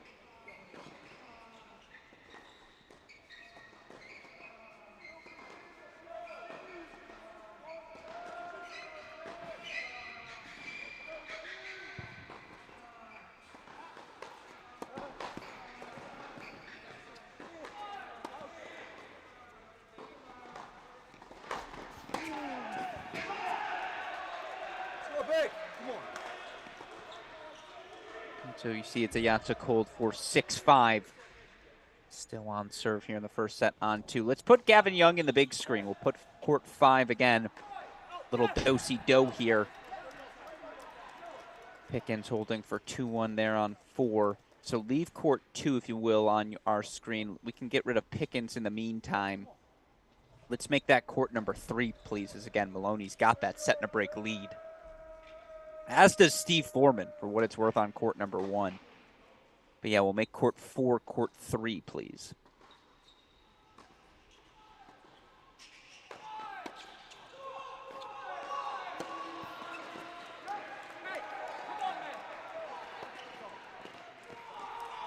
Job well done. It's a clutch spot there for Gavin Young.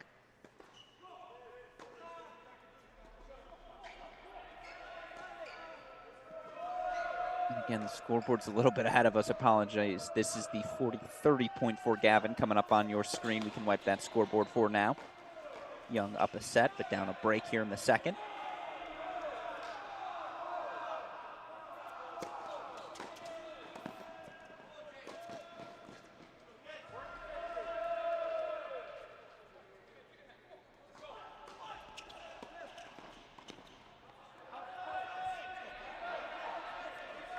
He overcooked it. And so it is a deciding point coming up.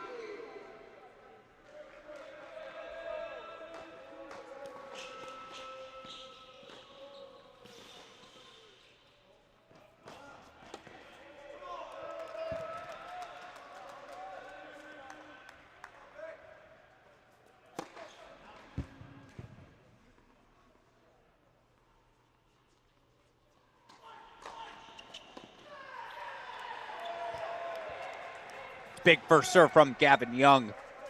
Boyd's going down the double break. Still Presley Thieneman. 2-1 lead here on 5. Let's put court 2 back in our big screen, please. You see Maloney up a set and a break. If we can, let's make court number 5 court 1.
Again, I've done the math. I'll play more than a month more of tennis in my life. So if that's what I have to give up to have that styler forehand for the rest of it, it's a fair trade. He has pro tennis weapons. It's going to be up to him. Does he want to pursue them or not? 10-point chances here for Styler to force the breaker.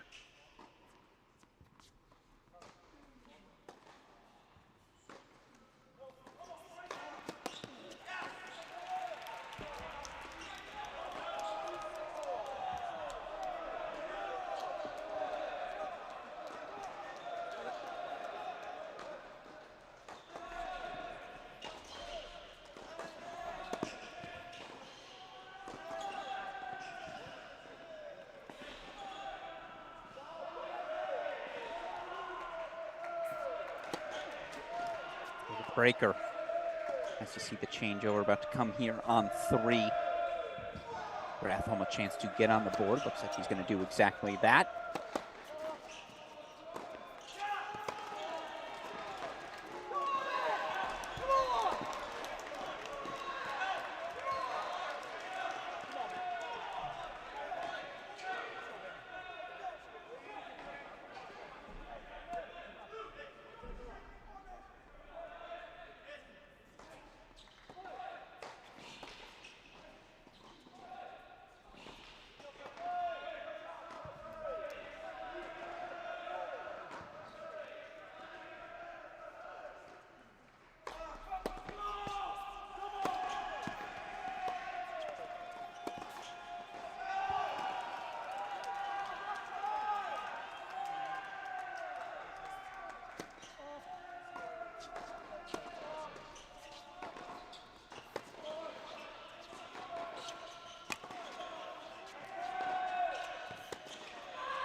Kind of goes long there. Meanwhile, you see Fenty does get on the board. Wow, though. Here comes the Northwestern push. Can we make court number 1, court number 4, please? The reason I want to do that, Trice Pickens now up a break in the second set on, Aaron Schneider at 4. So after dropping 6-1 first sets at 4 and 5, Northwestern's now up breaks at each of those positions in the second set. That's my question, of course, will it matter?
That goes long. Snyder with the 3-2 lead. It's interesting. Again, this first set is critical. Northwestern takes it. They'll have 2 first sets. Plus, you look at those break leads on 4 and 5. Now you can start talking yourself into a comeback, right? Meanwhile, if Styler takes this set, now you're down a doubles point in 5 first sets. That's quite the hill to climb over, particularly with Maloney cruising as he is. 6-2, 3-1 lead. Or the Wolverine 5th year on 3. 3-2 mini break lead here for Styler. A couple of matches starting at the top of the hour in Big Ten country.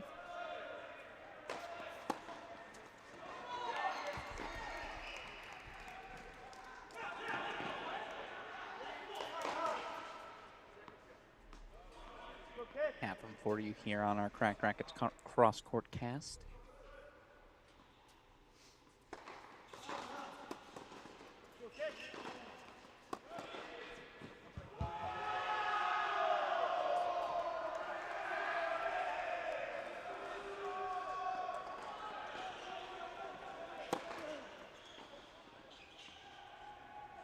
As we make the turn here in the breaker, 3-all back on serve. And you see now Aaron Schneider's got breakpoint chances back on Pickens to level things at 4. Meanwhile, we can probably head away from Maloney on 3. Who to make that, though? Probably court number 6, please. Let's make it Bickerstaff on 6. 3 becomes 6 as he's got an opening in the 2-all second set service game of Gleb Blecker.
Just a ridiculous forehand.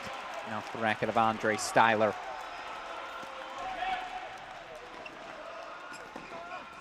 Steve Pickens, by the way, the 6-1, 4-1 lead. Can we make court 4, court 5, please?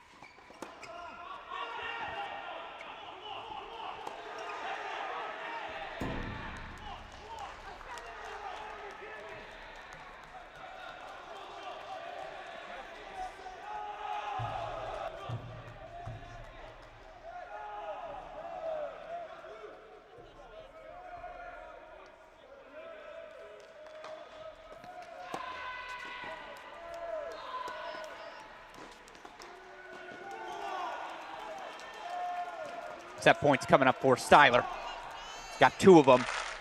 And given the trajectory right now of the matches on court 4 and 5, boy, is this a sight for sore eyes. Again, for a Michigan team that's just looking for a little bit of momentum here to separate themselves.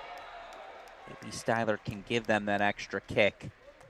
As you see, Gavin Young is closing in on a potential break-back opportunity. And Bickersteth does get the set and break lead at 6. Can we wipe that scoreboard quickly? Super producer Daniel Westoff. In fact, I think Styler caught that toss to give us a chance to do so here on 2.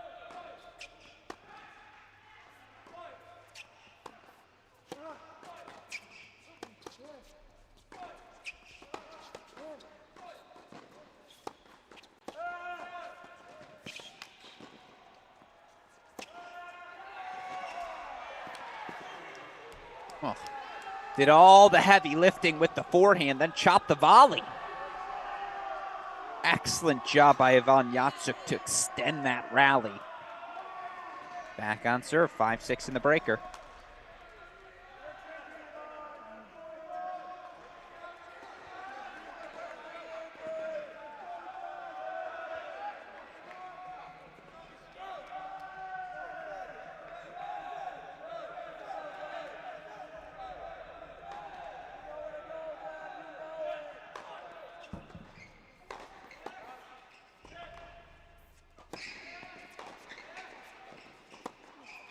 As you see, Gavin Young did get that break back for 3-all on 5.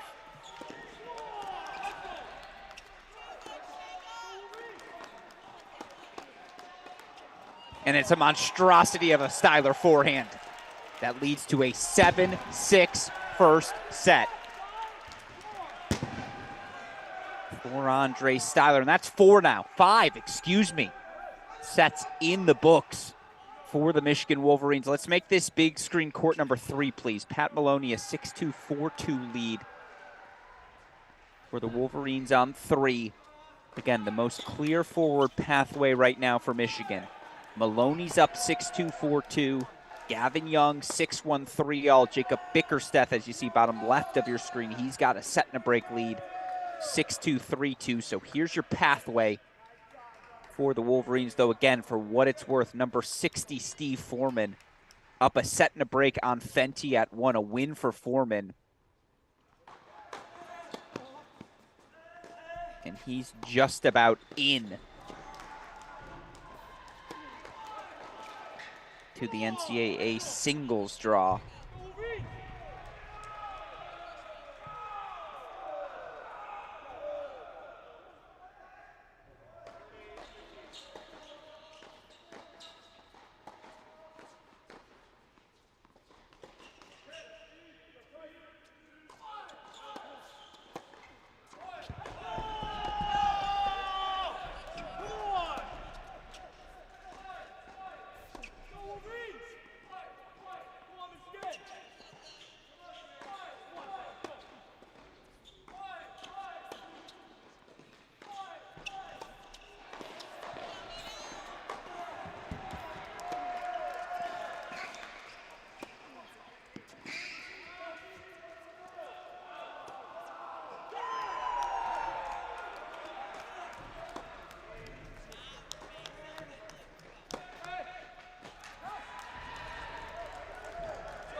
And right now, It's a good look for Michigan here. About 6 minutes ago, it wasn't. As Thieneman had a second set break lead. Again, I mentioned it. Aaron Schneider down a break in the second set as well. Steve Foreman up a set and a break at 1 for Northwestern. But now you look at these scoreboards, you're feeling pretty comfortable if you're Michigan.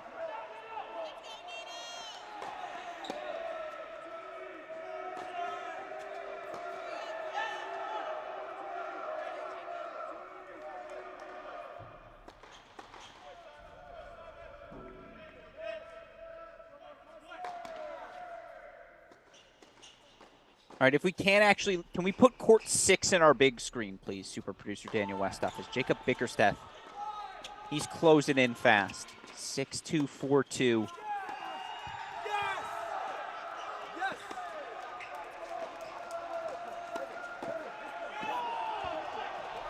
Yeah, now Love 30. Meanwhile, Maloney could be at 6-2, 5-2 as well. Meanwhile, I know you're ready for it, super producer Daniel Westhoff, so let's bring in our 6 p.m. matches. We have action underway in both Columbus and Madison. Want to get you to the doubles point there, so we'll put those on the left side of your screen. Keep you here with Bickerstaff for the moment as we start to broaden our cross-court coverage as you see Maloney again. Breakpoint chances for that definitive 6-2, 5-2 lead. Thieneman retaking that break lead at 5. Massive. Absolutely massive for the Wildcats if they hope to extend this match. Again, they're down sets and breaks at 3 and 6. They're up breaks in second sets on 1, 4, and 5. So we may have another act here. As again, I know we've got double 6 vision for you right now. We're getting ready to bring in our other matches.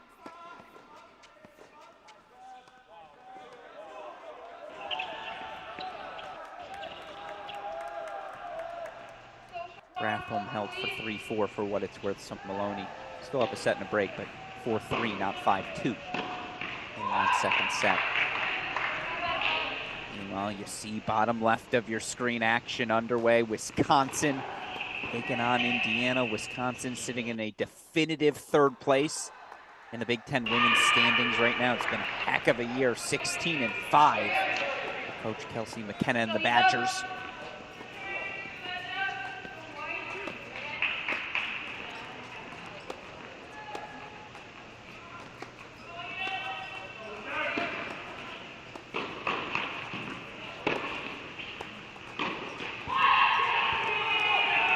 Goes long, so it's break point chances, almost de facto match point chances here for Bickerstaff, and we'll keep him in the big screen as we introduce the action in Columbus. Ohio State with a win today will clinch at least a share of the 2023 Big Ten regular season championship. Of course, the Buckeyes right now number 2 in the country. Honestly, they might finish their match before Michigan Northwestern. No disrespect to this Purdue team. Been a tough year for Jeff Young in his first season on the job. Purdue 2-17 overall, but working in so many new pieces. Such a different circumstance than that record would indicate for this Purdue team. Still, when the Buckeyes beat you, they beat you bad. And in Columbus is maybe the most difficult place to play in all the country. As the scoreboard's freaking out on court number 1 for Wisconsin, apologies for that. Meanwhile, it's a massive deciding point here on 6. And we'll get that scoreboard set for you for Ohio State in a moment as well.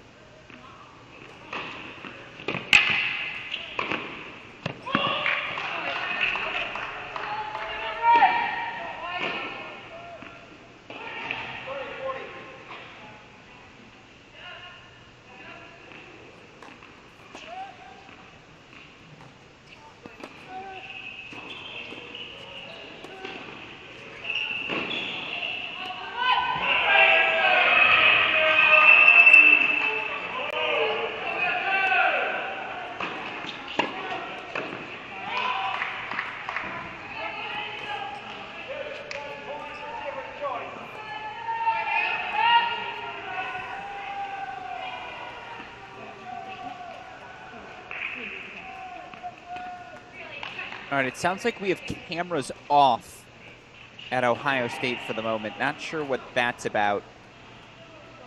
And so, Westhoff, can we go to, first of all, to court number 3 here, please, in the big screen for Michigan. Court number 3 here is, again, we'll go to a split screen while we wait for Ohio State to get back to us. It's an early deuce point.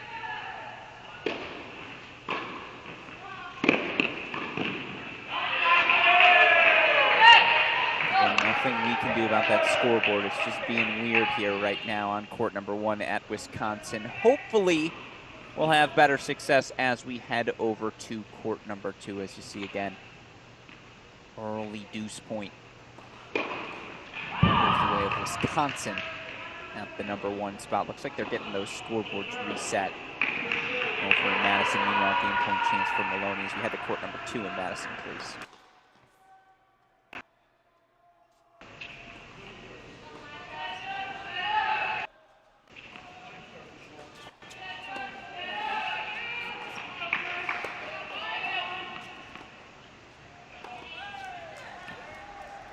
And if we can, super producer Dana Westhoff, can we make our 3rd screen an additional Michigan screen? There's a lot. It's a pivotal junction right now in this match here in Ann Arbor. Michigan versus Northwestern. Northwestern's making a big push. So while those Ohio State cameras are down, let's bring another Michigan back into our lives, please.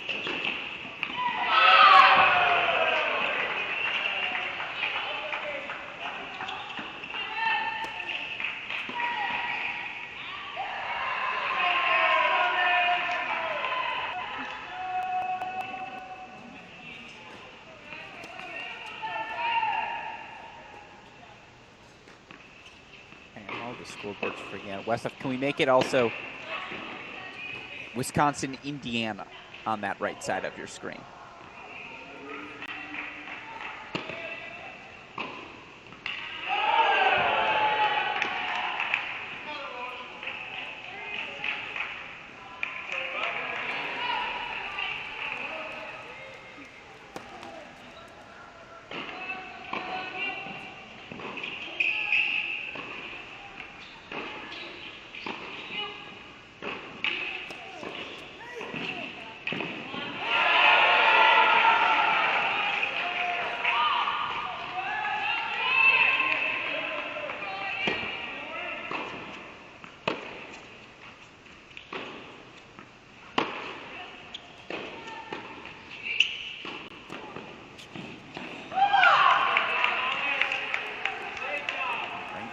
Wisconsin team, they're getting in the NCAA tournament, no doubt about that. 16-5 overall, pretty firmly sitting in 4th place right now in the Big Ten standings. I suppose they're tied with Iowa at 6-3.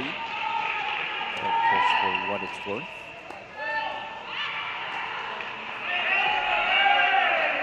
This team got a win over Iowa back in early March, so we do have the tiebreaker head-to-head. If they can get wins over Indiana, Purdue this weekend, should find themselves finishing 4th.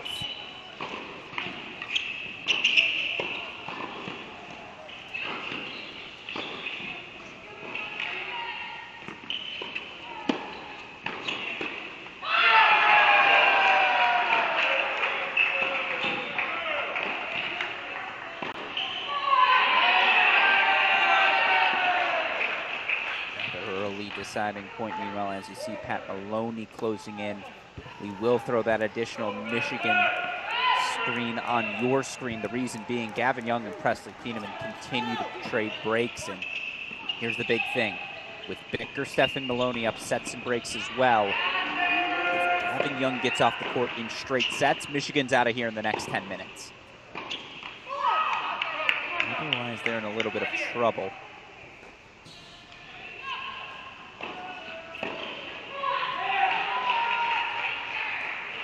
And Maloney, oh, we're about to get there.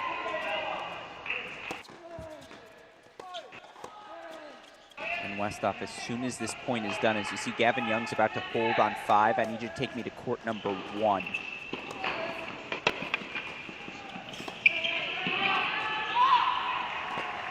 Thieneman too casual with the volley. He misses it, so it is 5-4 Young. We got to go over to court number 1 where Steve Foreman has match points for Northwestern. So it's a match point on court number 1, as well as match points coming up here for Maloney on 3.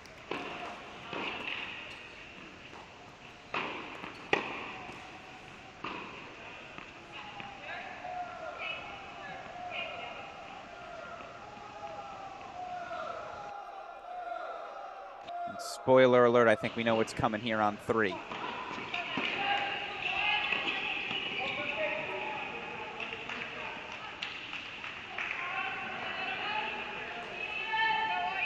I don't think that's court 1 at Michigan. That's not number 1 singles though, Westhoff.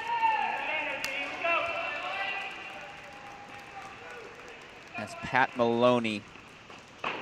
Well, we missed them both. Huge win for Steve Foreman, no doubt about it. It's a big win for Pat Maloney as well. So now 2-1 overall. And let's just make a double court switch. If we can, let's make court 3, court 6, excuse me. Court 3 is going to become court 6. Court 1 is going to go back to being court 5.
Overall, want to get that Michigan Northwestern scoreboard updated for you.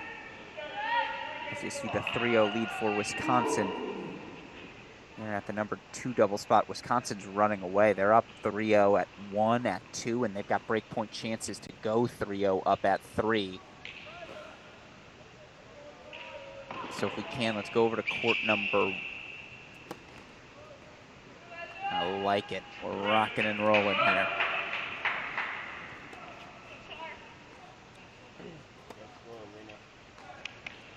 For what it's worth, Trice Pickens did force a 3rd set against Nino Ehrenschneider. So that number 5 court, top left of your screen, huge hold for Presley Thieneman. That's the court. If Northwestern can force a 3rd there, maybe, just maybe, we've got a real match on our hands. Certainly, again, credit to Northwestern after a really slow start to today's match. They have come roaring back. Meanwhile, again, we thought we'd have Ohio State for you.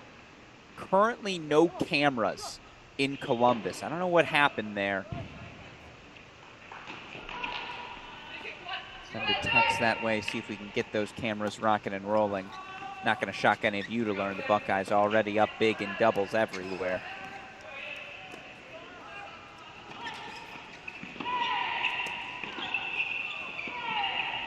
It's a really good ball from Gleb Blecker. Forces Bickerstaff to have to serve for the match. Still, Bickerstaff will get to do just that in the moment. Can we put Wisconsin in the big screen, please? Let's hang out with the Badgers. Badgers taking on Indiana. Again, we'll get that scoreboard on your screen here in a second.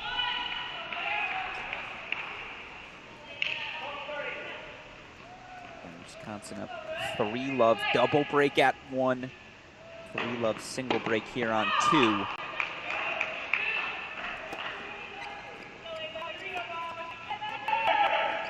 Here at this number 2 double spot for Wisconsin and Xinyu Tsai.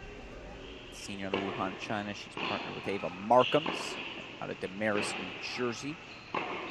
Markham and Tsai so far this year. Excuse me, I said Markham. I mean Mukurtova, Alina Mukurtova, the junior.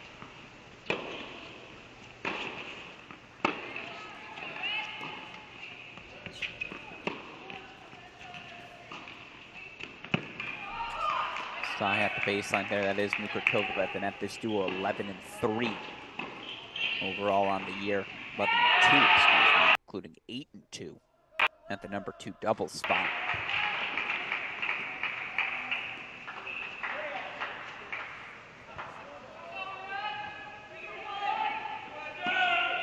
They're taking on the Indiana duo.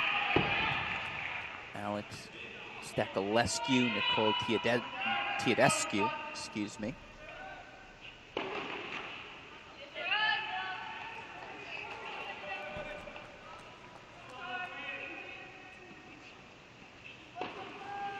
Stekulescu, the redshirt junior. Teodescu, freshman, this junior. 1-2 overall on the year.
See Gavin Young with game points in the bottom left of your screen. Meanwhile, again,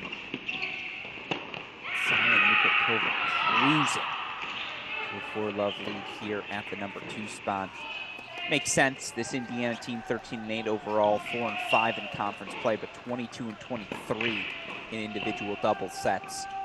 Meanwhile, this Wisconsin team, I mentioned it earlier, they're 16-5 overall record. The fact that they're 24 in the country.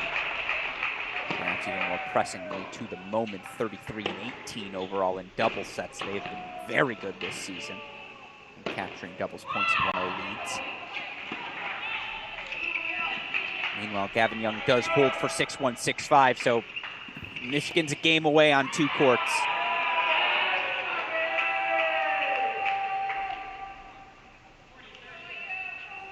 And in fact, can we put court number 6 for Michigan in the big screen as Jacob Bickerstaff is serving for the match?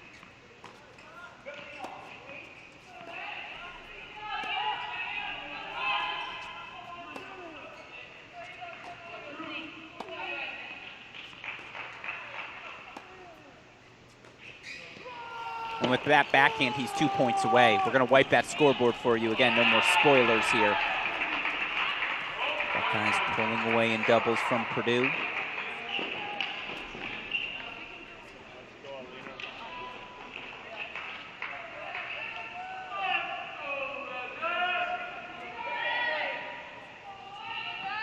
Wisconsin doing the same to Indiana.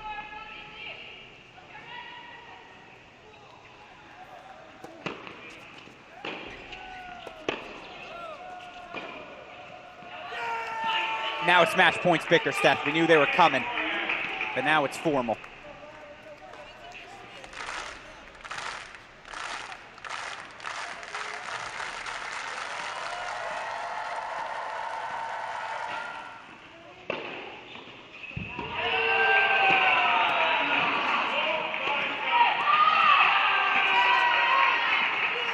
Put it on the board. 3-1 Wolverines. Courtesy of a 6-2, 6-4 victory from Jacob Bickerstaff. So now we can just go to the 2 box. We'll keep our eye on Gavin Presley, that battle at number 5. Gavin Young, sophomore 6-1, 6-5 lead, but on serve in the second. Taking on the junior Presley Thieneman. I don't think I mentioned the records for these two. Just quickly, Young again 9-6 in dual match play. He's lost his last 3. Thieneman 10-8, 4-4 in his last 10. Serving 15 all there. We'll wipe that scoreboard. Meanwhile, 5-0 Badgers on court number 2. Let's go over to court number 1. Well, Wisconsin's also got a 3-1 lead. That top spot for the Badgers, Maria Shalikova, partnered with Ava Markham. Shalikova and Markham, 12-4 overall on the year, including 10-4 at the top spot. Taking on Sabi Milani, Mara Schneider, 10-5, winningest pair for Indiana this year. Schneider, the redshirt sophomore, Milani, the 5th year.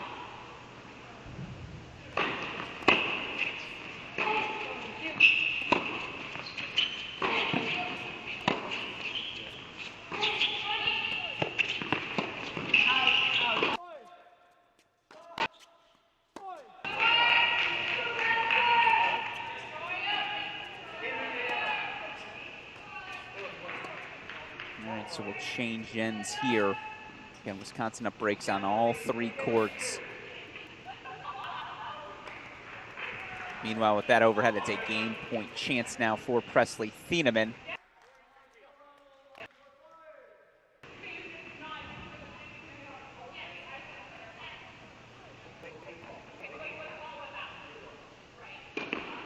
If we can, let's go over to court number 2 back again in Wisconsin.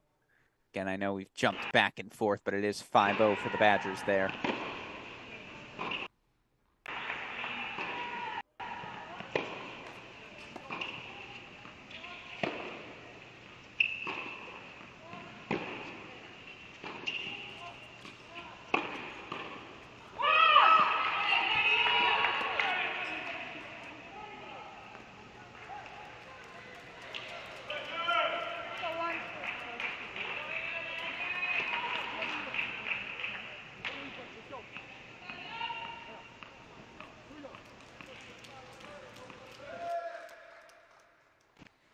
Serving marker incorrect, by the way, there on court 2.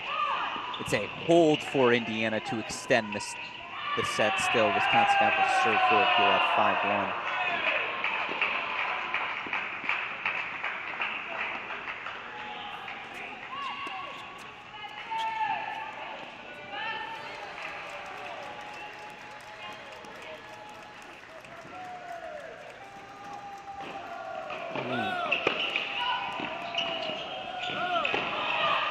Westhoff, can we quickly go full screen Michigan? Yes, full screen Michigan. You knew why the ooh was coming. Andre Styler, by the way, now 7-6, 4-3 up, but this is match point for Gavin Young.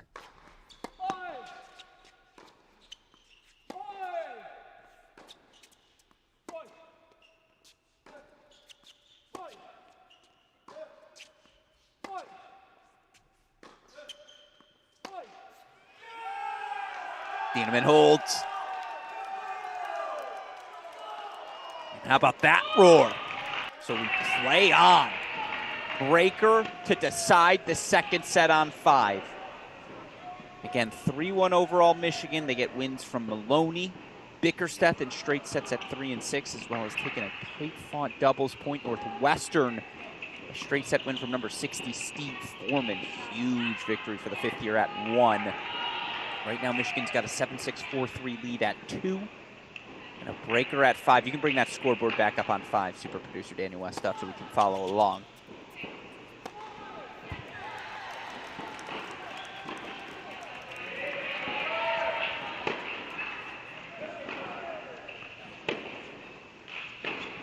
Pass down the line there. And for Wisconsin, at the number 2 spot, the duo of Sai and Lukatova. They're 2 points away from a 6-1 set.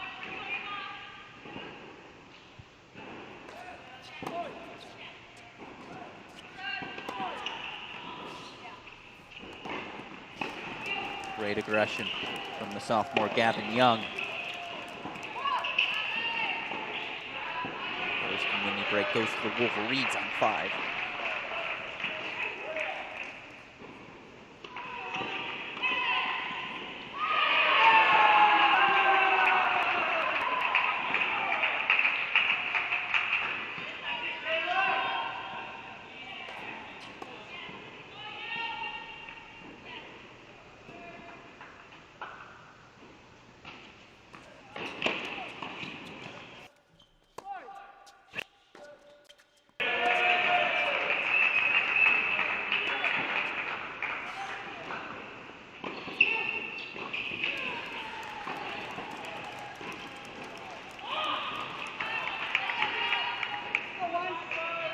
point on 2.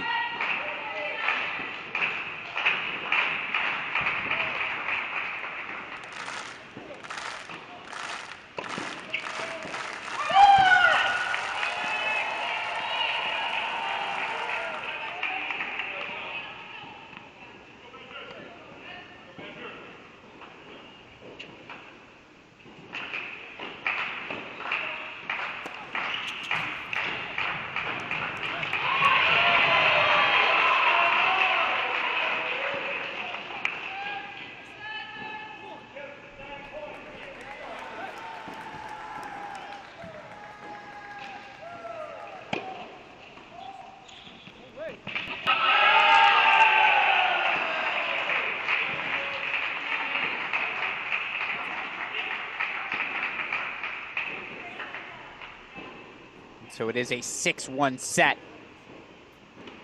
for Cyan Mukurtova.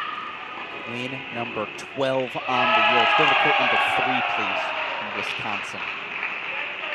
Again, right now it is all Gavin Young in this second set breaker. He and Michigan closing in on the finish line.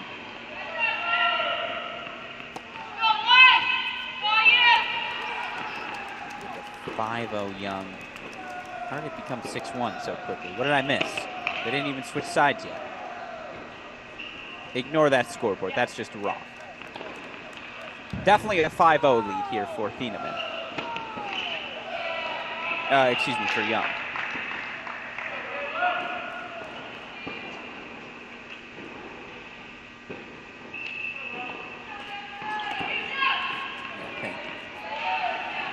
Yeah, we can just wipe it. I think it's a straight 6-0 right now. And maybe the scoreboard's just so far ahead of us that it turns out Thieneman's going to win this point. But I'm fairly certain it's now match points for the Wolverines on 5. Meanwhile, here at the number 3 doubles position for Wisconsin, Charmaine C. partnered with Taylor Cataldi, see the senior from Singapore.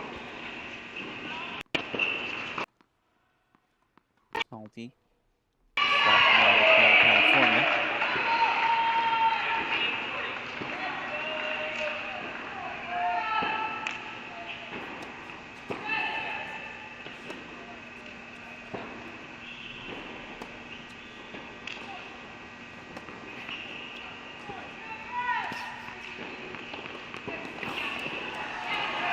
And there it is, University of Michigan, 4-1 winners over Northwestern, clinched at the number 5 spot by Gavin Young, 6-1-7-6. Takes out the sophomore, Presley Thieneman. So, Michigan, sole possession now of second place in the Big Ten men's tennis standings. They'll take on Illinois on Sunday, senior day in Ann Arbor, to secure that second place spot. So we can wipe that from our screen, by the way. Let's go full screen here, Wisconsin.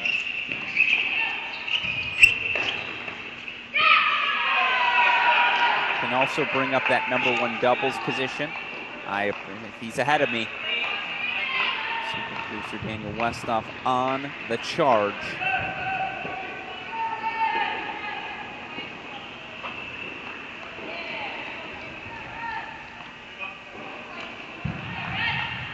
Like Ohio State about to take the doubles point, 6-1 win at number 2. They're up 5-1 at 3. Excuse me, they got a 6-2 win at 1 as well. So doubles point goes to the Buckeyes over Purdue as well. Hoping the cameras get fixed and we have action for you there. If not, we're sticking here.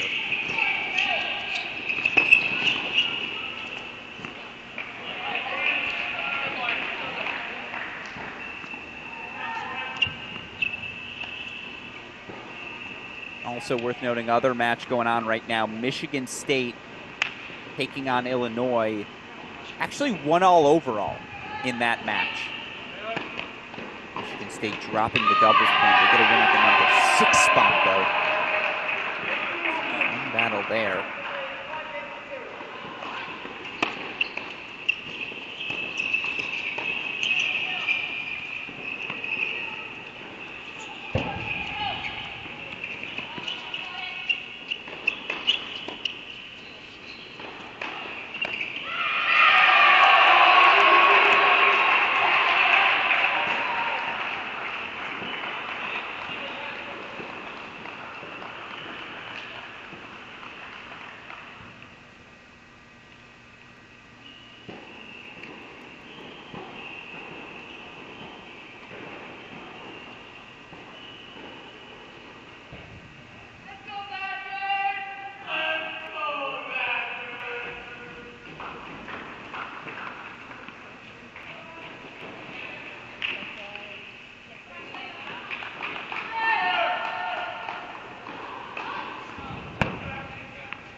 So here we go.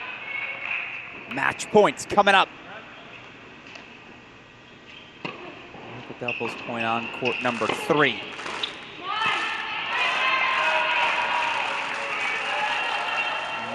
Capaldi, I believe, on the near side. Actually, never mind. I screwed that up.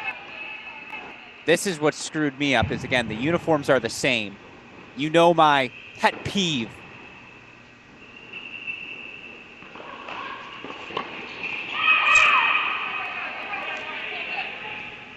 So instead of match points, excuse me, it's break point chances.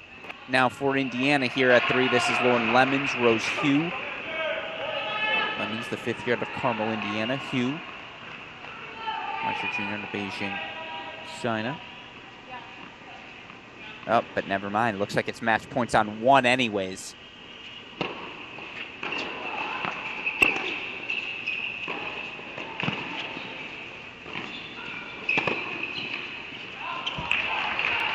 So the sentiment was correct.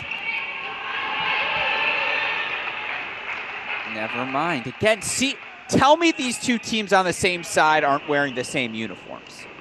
Tell me I'm not crazy here, super producer Daniel Westoff, please. How was that not, again, thus my confusion. Just put a match point graphic up. It's match points everywhere.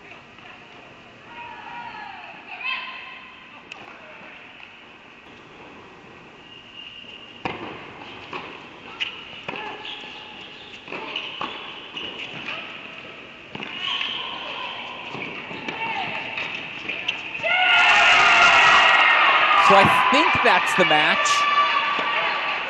Let's just watch this final point on 3 as well. Maybe we can really make it a match. Yeah, it's a full sweep.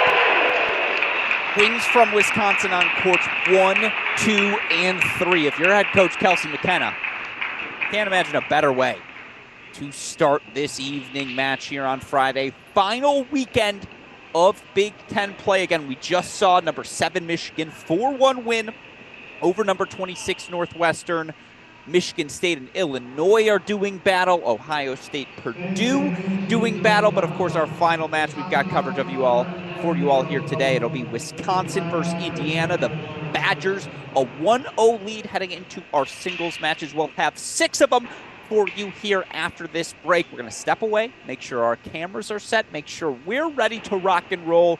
We hope you stick with us, as it promises to be a fun home stretch of this Big Ten season for all of us here at Cracked Racquets. I'm Alex Gruskin. You're watching our Cracked Racquets CrossCourt coverage of the 2023 Big Ten season. We'll be back with more right after this.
Welcome back in, everyone, to the home stretch of our Cracked Racquets coverage of the final weekend of the 2023 Big Ten regular season. Alex Gruskin here. You see a couple of definitive doubles points captured by both Ohio State and Wisconsin. Of course, the Ohio State men, number 2 in the country. Once again, just a casual 24-2-1 victory away from clinching at least a share of the Big Ten title. They're taking on a Purdue team that has struggled in the opening season of head coach Jeff Young. Now, let's be clear, half the roster, more than half, departed the Boilermakers last offseason. So again, it's really building from scratch for Coach Young, who of course all of us so happy to see back as part of the Big Ten coaching ranks, former Minnesota men's tennis head coach. Now takes the reins over at Purdue.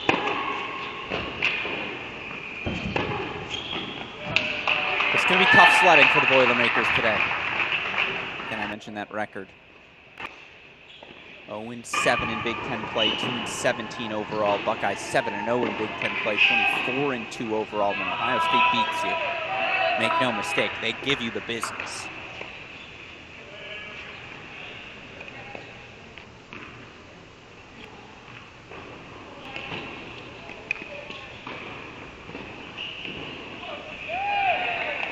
Best epitomized by the efforts you see at number 1 of Kingsley. Kingsley, the 4th year, still somehow has another year of eligibility. I don't believe it. Very grateful for it, as it's been an absolute pleasure to cover him throughout the course of his Buckeyes career. Kingsley 12-3 in dual match play as we approach the postseason. Of course, you're not surprised to see him as one of the 50 highest ranked players in the country, currently sitting at number 20.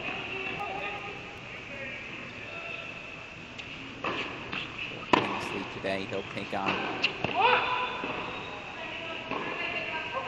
new redshirt sophomore Daniel Labrador. Again, none of the numbers going to look particularly gaudy. For what it's worth, though, Labrador 8-13 overall, 5-9 this spring. He's played primarily at the top spot. Excuse me, 3-10 this spring in singles, 9-15 overall on the year.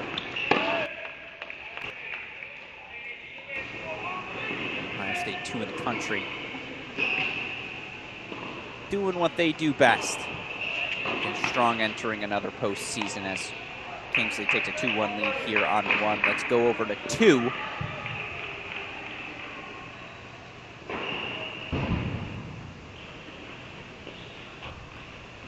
As now I can introduce, again, we're going to go 1-1, 2-2, 3-3, 4-4 here. Introduce everything across the grounds of these final 2 matches of the day.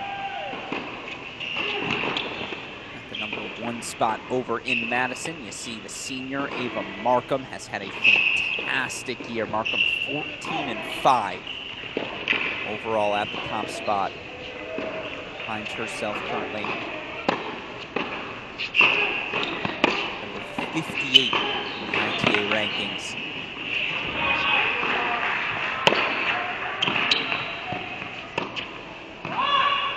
But I always enjoy watching redshirt Laura Schneider fight. And again, this Indiana team, 13-8 overall. It's been on the back of Schneider, 12-4 at the top spot for the Hoosiers this season. Again, straight up, she's just been good.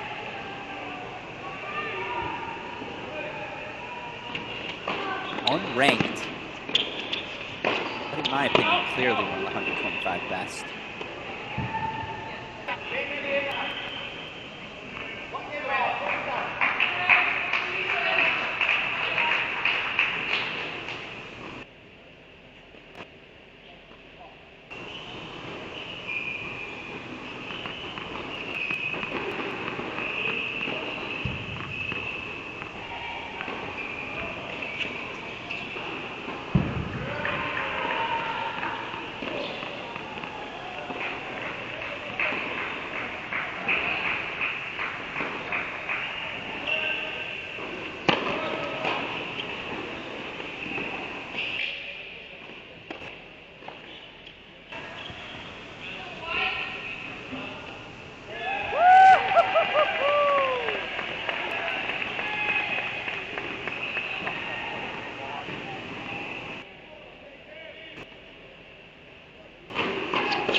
J.J. Tracy, the 2-1 lead on court number 2. Interesting, just looking at this Ohio State lineup. I see no Robert Cash.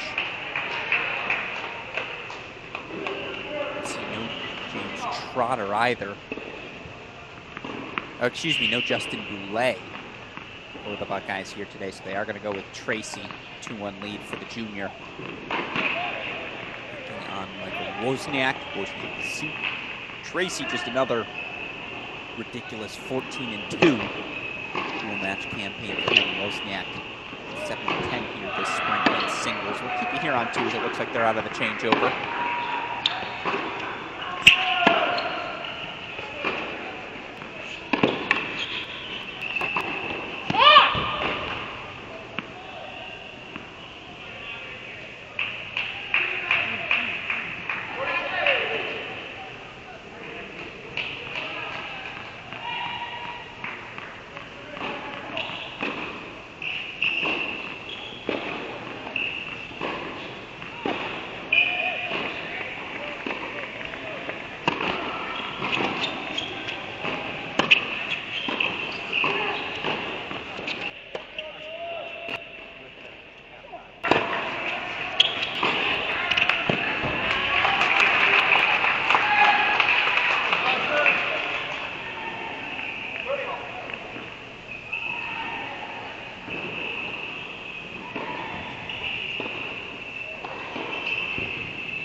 So it's a Schneider 2-1 lead on court number 2 for Indiana.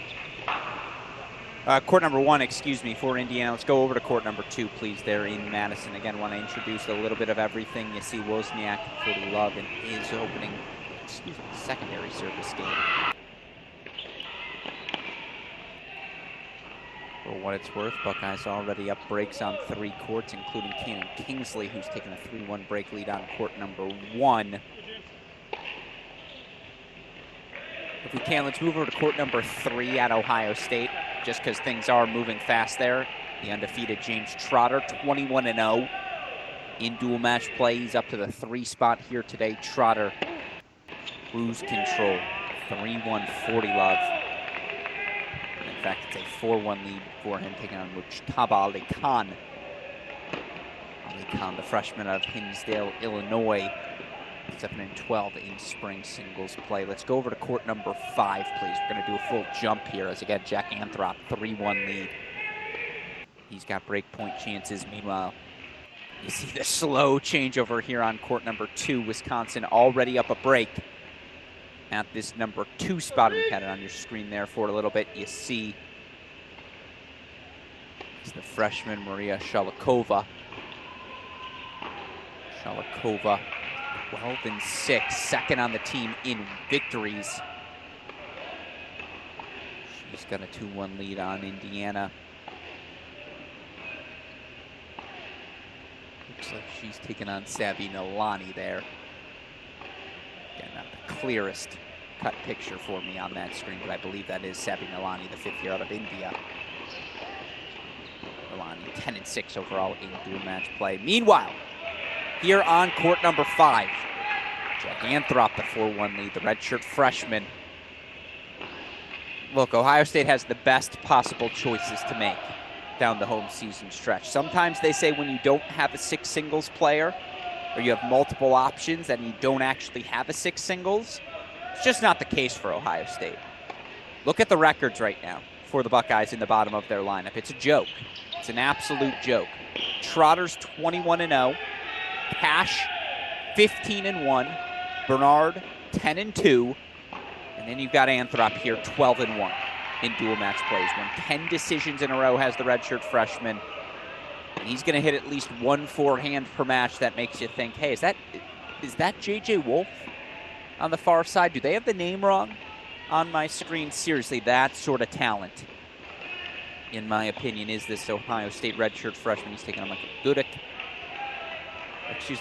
Dudek, the senior. Pull in Dudek, 13. It's been a rough spring for him. Again, it's been a rough spring for just about all of these Boilermakers.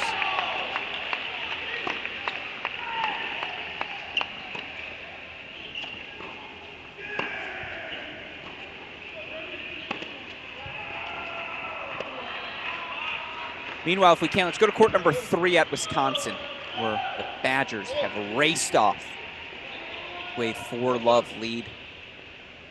Zelina Mukartova, the junior, 8-6 in dual match play this season. She's got a 4-love lead right now in Mila Majic.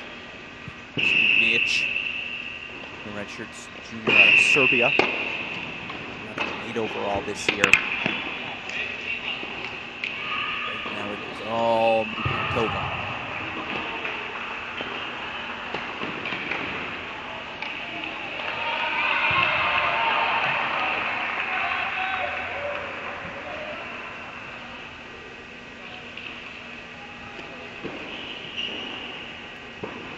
Westhoff, can you take us to court 4 in Ohio State? Court 4, Alex Bernard. Freshman's playing fast and loose today. Bernard, the lefty, 4-2, 30-love lead. Mentioned his record, 10-2 overall. I know they're indoors today, but as we move outside, Bernard becomes that much more dangerous. Lefty taking on junior, Village Kasu. Kasu, 4-13.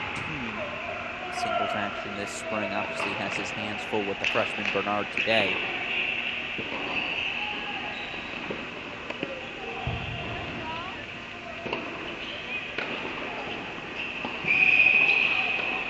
And it's always worth noting, where does Ohio State head coach Ty Tucker plant himself? Of course, it's always a good thing when your name's on the building. And they're now playing at the Ty Tucker Tennis Center. Ohio State, Coach Tucker, so much winning in his 2+ decades on the job. But it's noticeable, where has he positioned himself between freshman Alex Bernard on 4 and redshirt freshman Jack Anthrop on 5.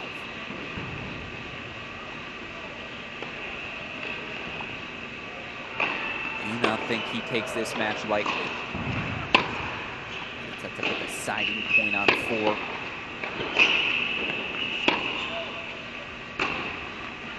Woo! How about that lefty forehand from Majic? Hey, yay! Sets up a game point chance.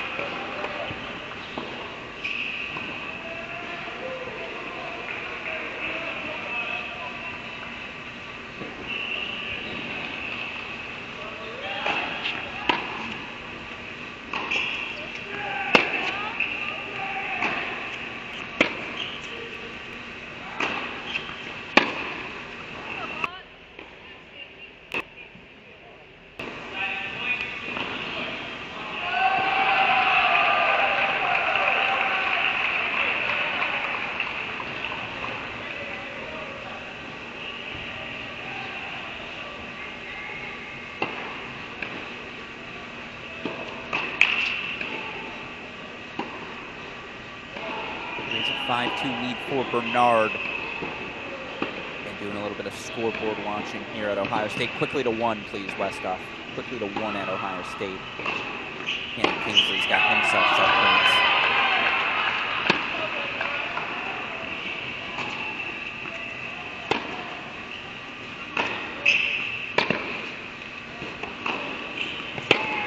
That for the Bucks.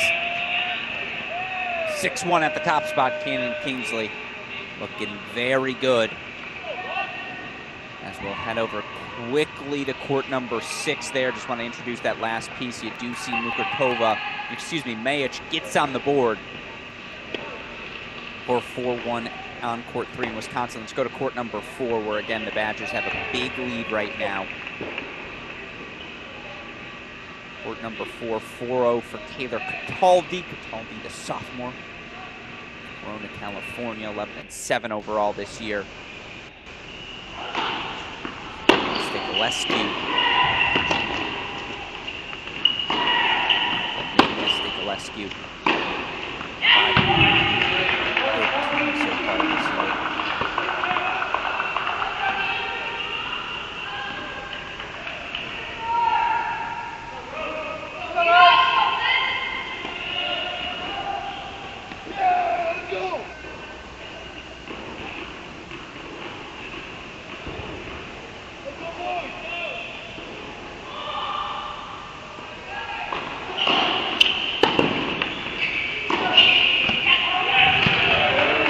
It's a 5-love lead, and Taylor Cataldi racing to the bench after she's raced through this first set.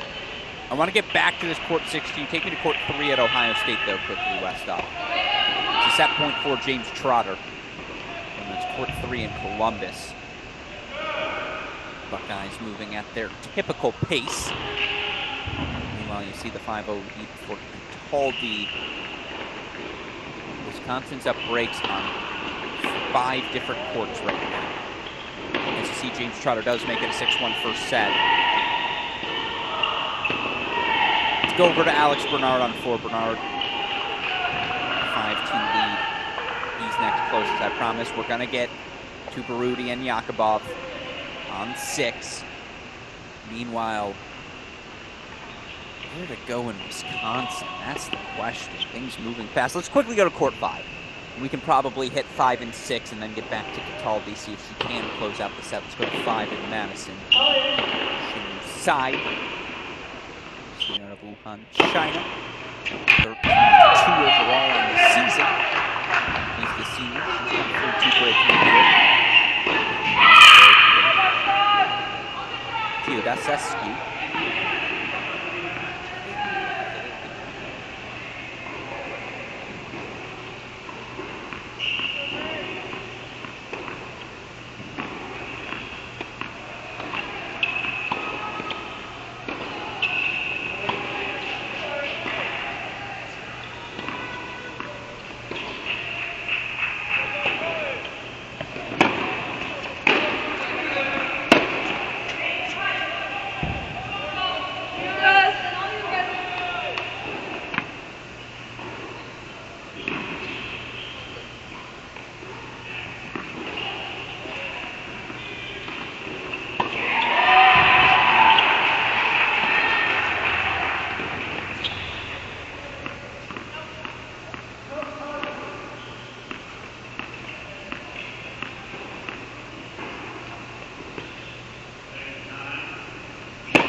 Does get the hold 4-4-2, yes. Saw the change of ends, ball exchange sides. Let's quickly go back to court 4, please. In Wisconsin. court four in Wisconsin, double fours because it's 5-0, 40-15. Set points for Cataldi. Kotova's also got a 5-1 lead for the Badgers, and there it is, 6-0. Little Friday Night Bagel, courtesy of sophomore Taylor Cataldi. Let's go over to court number 3, please, as Mukurtova's a game away. Again, I know we haven't checked in on the sixes because these first sets are moving elsewhere. 6-2 set for Alex Bernard. Let's go check in on court 6 at Ohio State next.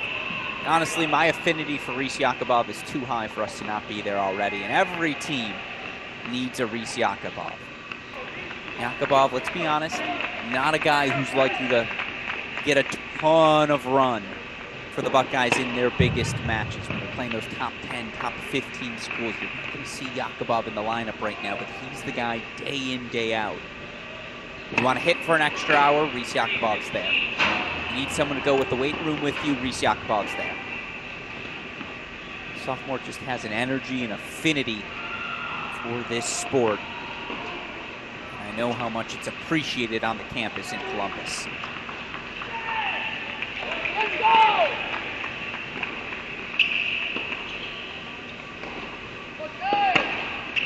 Taking on freshman Hassan Baroudi.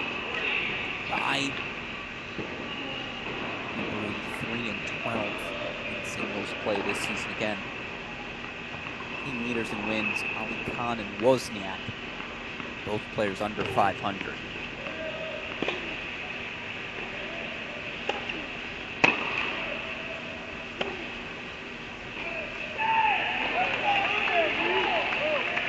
Good sting. Sets up game point chances for Yakubov.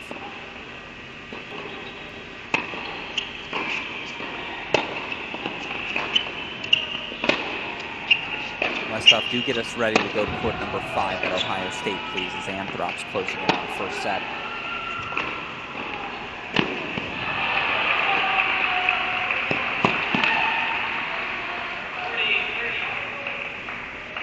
Well, yeah, Mukurtova doing the majority of the dictating here on court number 3 for Wisconsin. And yeah, right now, if you're Indiana, drop a break on 6. We haven't checked in on yet. That's really it. Both of these teams, Purdue, Indiana, looking for any sort of traction here. Spark some sort of comeback.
The 5-2 lead there. I apologize. Missed the 6-2 set from Anthrop. Let's go over to Tracy, please. See Baroudi with the game points on 6. Mukurtova now to serve for the set on 3.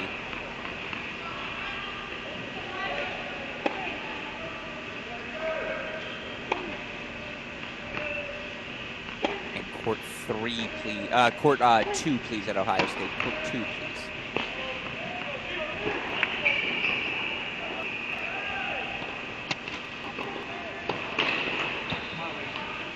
Again, 4 first sets in the bag.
Westhoff, can you get me a set point graphic, please, for Mukurtova here? Second set point coming up.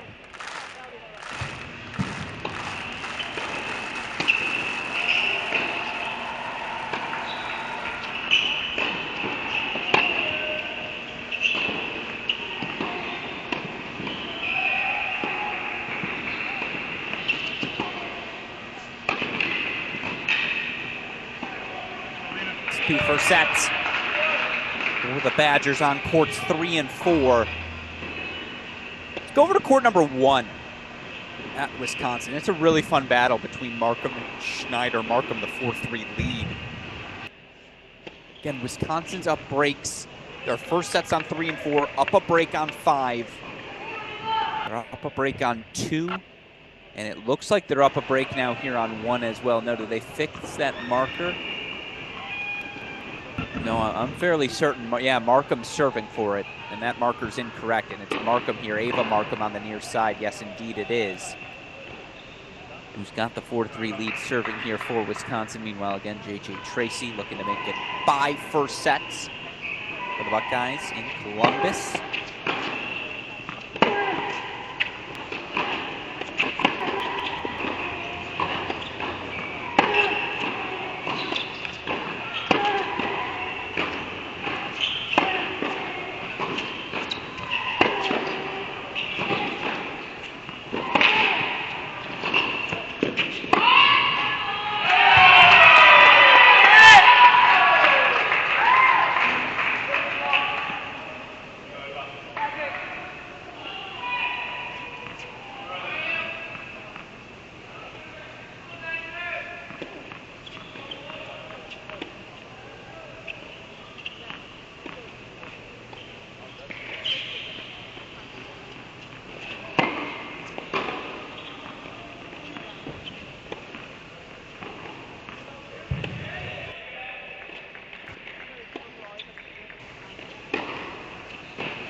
Love the game of Ava Markham. It's just everything's in rhythm. Everything's so in control. Markham again, number 58 right now in the country.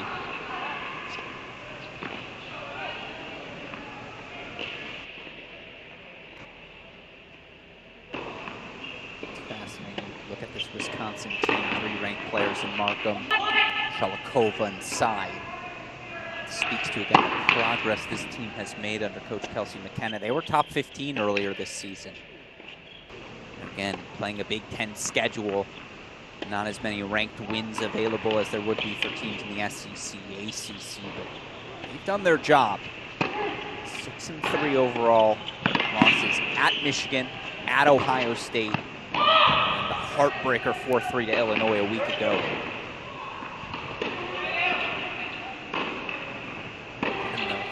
Coach Kelsey McKenna, if you're a Badger tennis fan, get excited.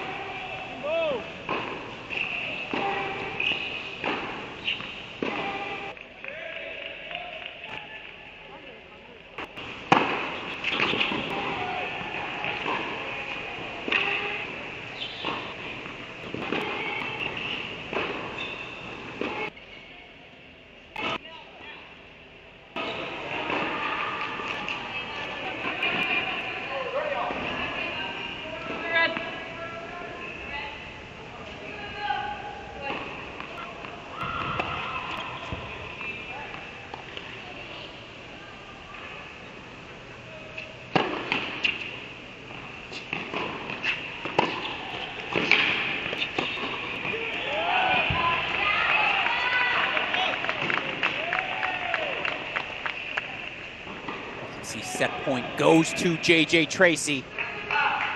Buckeyes go 5 for 5 in first sets thus far. Meanwhile, Trotter's already up a set in 3-0.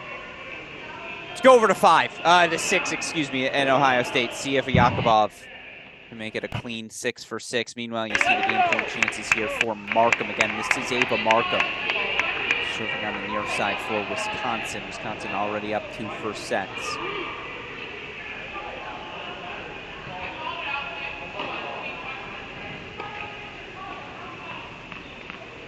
Come on now.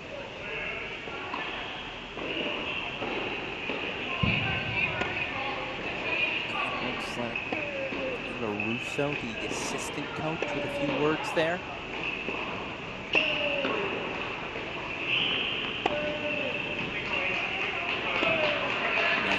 Did help for 5. Can we go, actually, I apologize, court number 3 at Ohio State. We have watched 0 James Trotter. And he's doing typical Trotter things. Trotter undefeated. How many players are undefeated after 20 matches this season? Trotter might be the only one in all of college tennis you can say that about. At least on the men's side. I'm sure someone at UNC is undefeated that I'm not thinking of.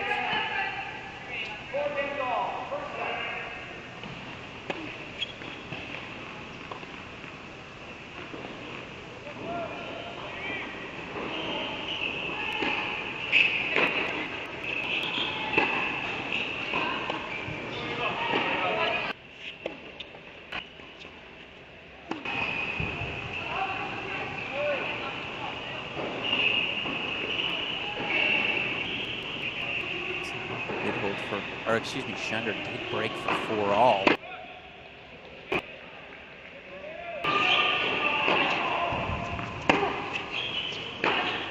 As soon as this point's done on one last up, we take us over to Shinyu Sai can serve for the set. In fact, let's go over to court number 5 now. Over in Madison, Shinyu Sai can put the Badgers halfway home. Number 125 ranked singles player in the country. She already close it out? Or do we catch her just on the changeover? I think we're catching her here on the changeover as she's about to serve for the set, up 5-4. So while Trotter has game points for 4-0, let's hold here if we can, please. Let's hold here on court 5.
5-4. She's going to serve for the set on Schneider. She got the break back. For what it's worth, Rose Hu, a 5-3 lead for Deanna at 6. I know we haven't checked in there. Meanwhile, essentially match points here. Break points on 3.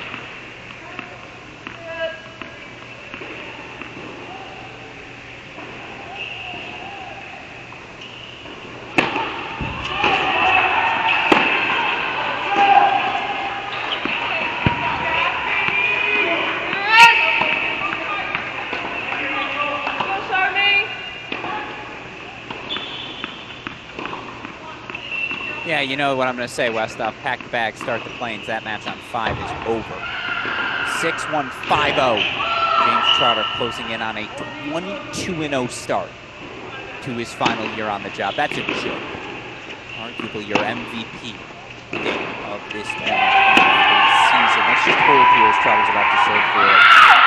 Meanwhile, from Love 30, we're going to see an appeal. Furious. Head coach,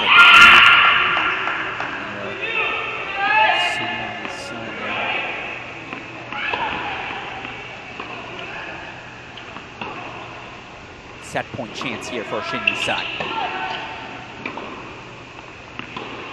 Throw that graphic on the screen.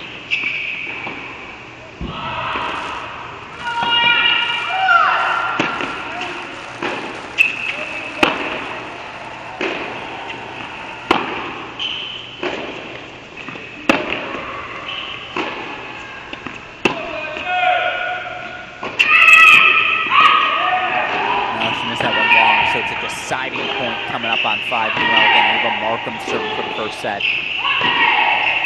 Shalikova is also 5-3, 30 love. So Wisconsin already up a set and a break on 6. They're nearly up 5 first sets here. Again, right now our higher ranked teams, number 3 Ohio State, next to number 3, number 2 Ohio State. I don't want to sell the Buckeyes short. Number 2 Ohio State is number 24 Wisconsin team. 2 words. Control. So that's a heat check drop shot from Trotter. Sort of shot you can afford to hit. 6-1, 5-0.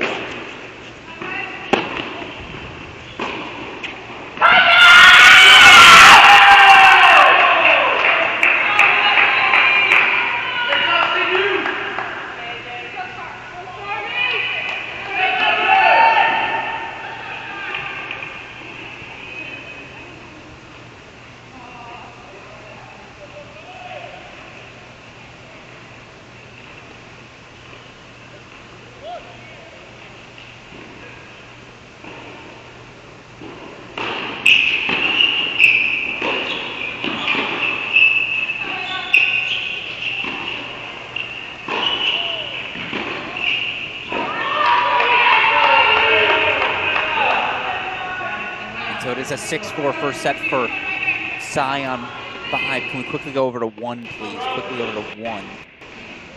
Ooh, or 6. No, 6 was a good call. Shout out to you, Westoff. 6 was a good call. Either way, we're close.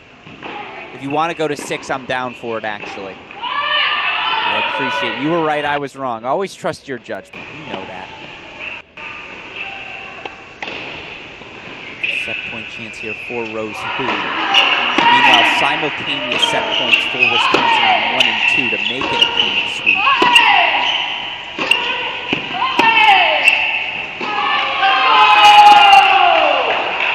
And I believe that's on the far side.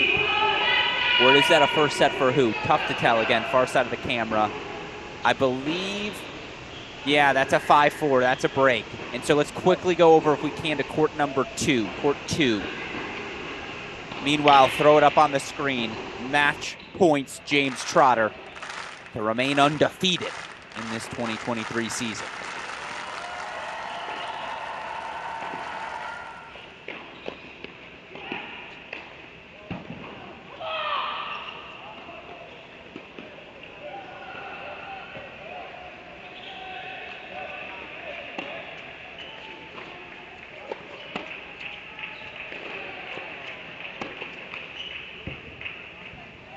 Again, The uniforms are the same, so I don't even know what to say until the scoreboard updates. But given the body language, that would appear, yeah, okay. So that is on the far side. This is on your near side, Shalikova. This is a deuce point, match point again for Trotter. 2-0 Bucks. 6-1, 6-0. Again, James Trotter is undefeated in his senior season. 22-0 now in dual match play. It's as good of a year as I can remember. Heck of a season for Trotter. Heck of a win for the Buckeyes as we go over to court number 4, please. 6-2, 4-1 lead for Alex Bernard there. And that's court 4 at Ohio State. Meanwhile, it's a first set. Shalikova. So Shalikova, 6-3 first set. Markham got a 6-4 first set, so it's 5 first sets for the Badgers. And let's go back over to court number 6, see if Rose Hugh for Wisconsin can indeed. And again, give us a second here as we are changing courts on each of these sites. You see Alex Bernard now 6-2, 5-1. If we can, please, court number 6 in Madison. Or Rose Hugh serving for the only set, about the only bright spot for the Hoosiers here today.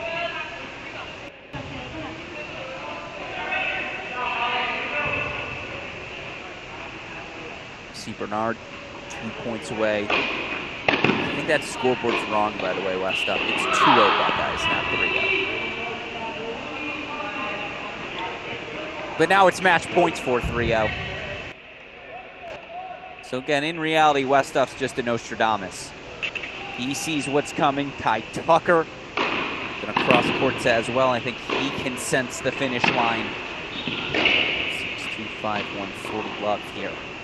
Kingsley, by the way, closing in. So West Up, get ready to go to court 1, please. Keep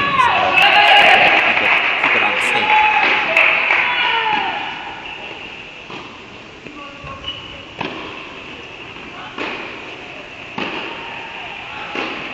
Not yet. Rich Kasur extending for another point.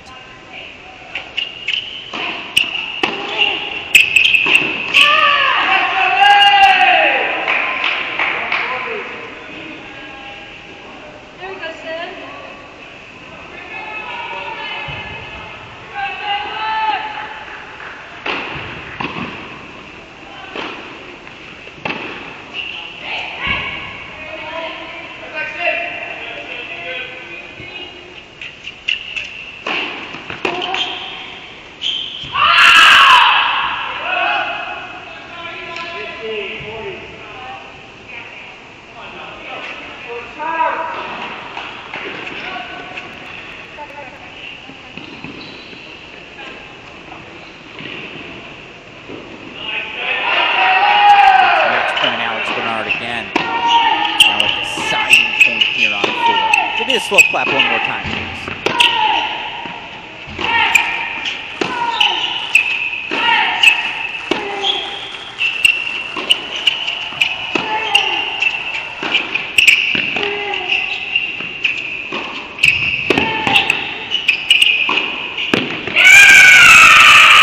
Really good.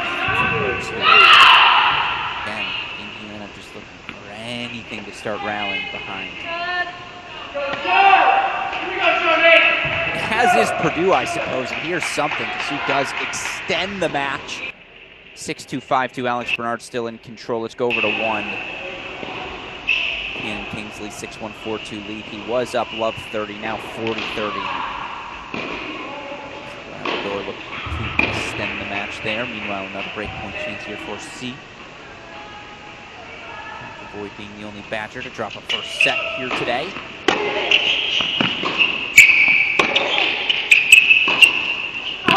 She's able to do so. 5-all now. Wisconsin is in cruise control. And let's go over to court number 4, please. Court number 4 in Madison. Taylor Cataldi, 6-0, 5-1 lead. As you see, Kingsley's got the 6-1, 4-3 lead. He's out of the chair, so we'll stay here.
At the office. Or Taylor Cataldi right now. Beautiful high forehand volley. That's how you say that.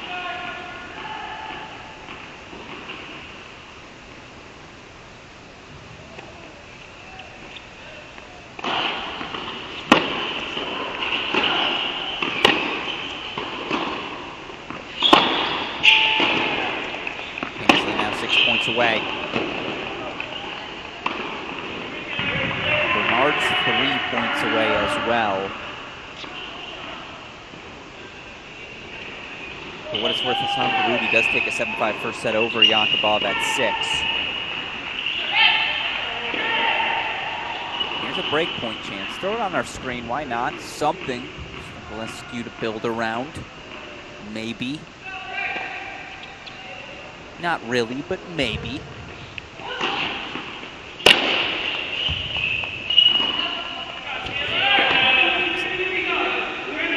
As it's a match point, put it on the screen.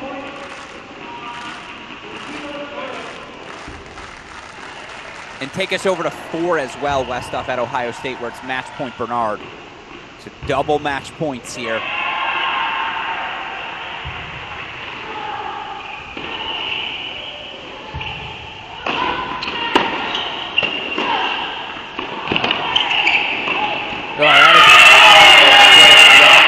Taylor Cataldi, the sophomore. 6-love, 6-1. It's 2-0 Wisconsin as we go over to court number 3. Another match point fought off by Cassot. Again, right now, Wisconsin. Oh, excuse me. Can you take me to court 6 at Wisconsin? Sorry about that, Westhoff. Court 6, please, where that first set's still underway. But again, Wisconsin's up a set and a break at 3. First set's on all courts 1 through 5.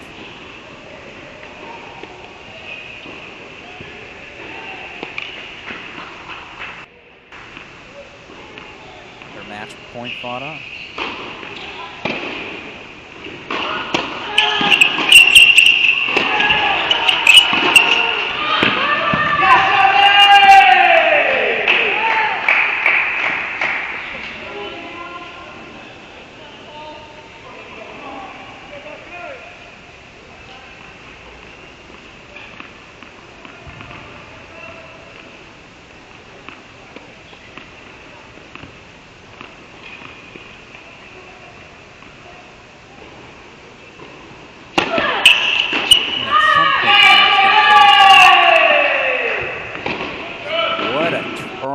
This has been at the number 6 spot.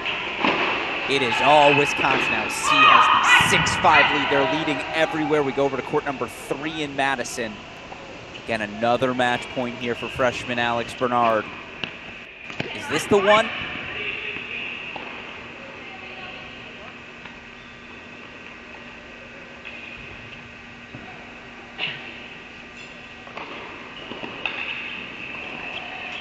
This is the one. 6-2, 6-2. Freshman Bernard, win number 11 of his dual match season, and now indeed it is 3-0 Bucks as we go back to number 1. Cannon Kingsley up a set in 5-3. Finish things out would be under, or would be just around 100 minutes for the Buckeyes today. Again, when they're going to beat you, they don't mess around. This team's floor, you know, you have your ceiling when you're playing your best, your floor when you're playing your worst. I would argue their floor is higher than any team in the country. So you just don't get a bad Ohio State match.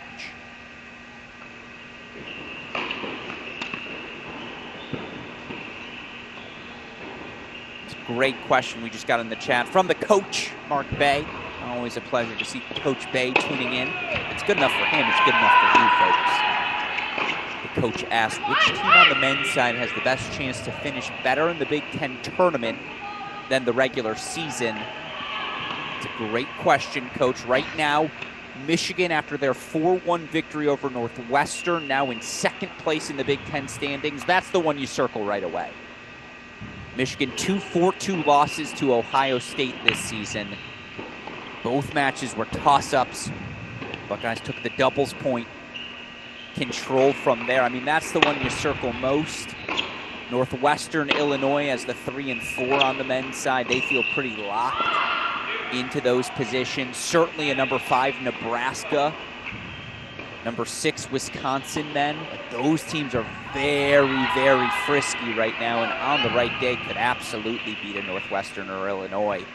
That Nebraska team in particular, I see what head coach Sean Mamie's up to. If you're asking who could exceed expectations, I'd go that route, or I'm just going to throw one out there. The Michigan State men and head coach Harry Jaden. Here's why.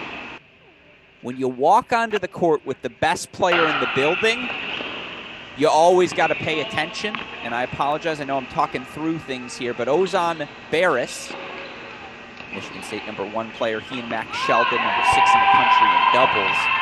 Ozan Barris is a junior U.S. Open champion. Had pro experiences. He is not afraid of anyone in the collegiate realm. If Michigan State beats someone funky at the Big Ten tournament, you heard it here first, Coach. Because I'll take a Harry Jaden-led team any day of the week. Pull off the impossible. Meanwhile, on the women's side, pick a name out of a hat. I mean, once you get by those top 4, again, Michigan, Ohio State, Wisconsin, and Illinois on the women's side, as you see, Kingsley will serve for the matchup 5-4, so let's hold that one there. Super producer Danny West, just so we don't miss a second. You see 3 all back on serve here on court number 3. On the women's side, man, I mean, looking at the standings, Michigan first, Illinois, Ohio State second, Wisconsin, Iowa fourth, second and third, Wisconsin, Iowa fourth, fifth.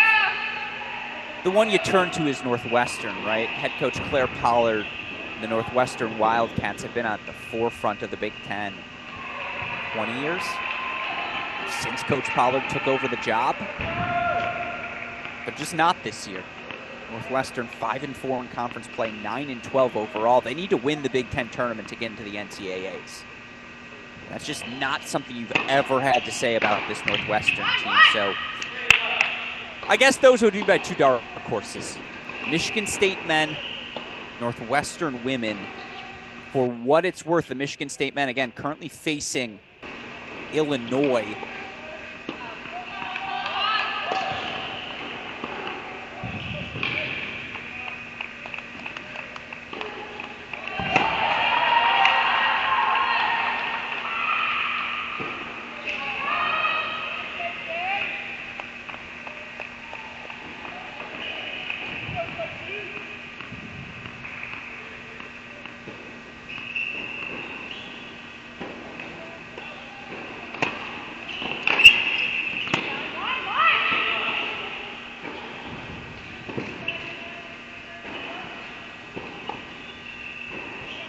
All right, let's go full screen to Ohio State for a moment, please. Super producer Danny Westoff is the number 20 player in the country. Fourth-year Cannon Kingsley's 2 points away. Again, a victory by Ohio State today. They will clinch at least a share of the 2023 Big Ten regular season title.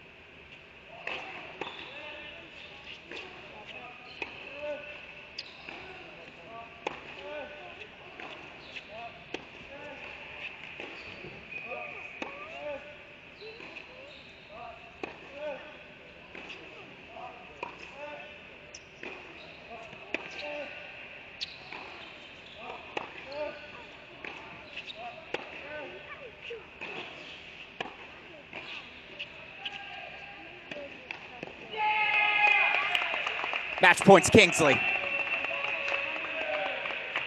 Ohio State head coach Ty Tucker has won 16 Big Ten regular season titles. The Buckeyes have finished at least tied for first in every Big Ten season since 2006.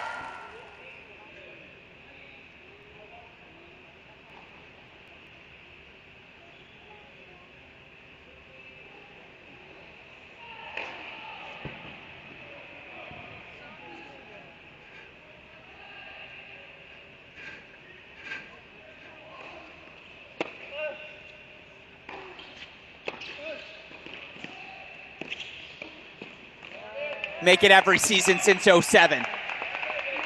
Big Ten regular season title number 17 for head coach Ty Tucker. Now, for what it's worth, the Buckeyes haven't won a conference tournament since 2019. That's going to be on their minds, but that's what they can start thinking about as Ohio State clinches another share of another Big Ten regular season title. 4-0 over Purdue. Straight set wins from Bernard, Trotter, Kingsley, and doubles. It's a 4-0 win for the Buckeyes, and you see the smile on Ty Tucker's face. He'll go give a handshake to Labrador. But again, how can he not smile? 17 Big Ten titles. You want to know what dominance and elite looks like in men's college tennis? You go to the words Ohio State. That's what it looks like, folks. The definition of exceptional, the definition of elite. And this season, the definition of the 2023 Big Ten regular season champions. Now, one more match to go. They will be heavy favorites in their battle on Senior Day Sunday as they take on Indiana at the Ty Tucker Tennis Center. We'll have that one for you. Racquets broadcast. Buckeyes regular season champions. And with that said, we got one match to go.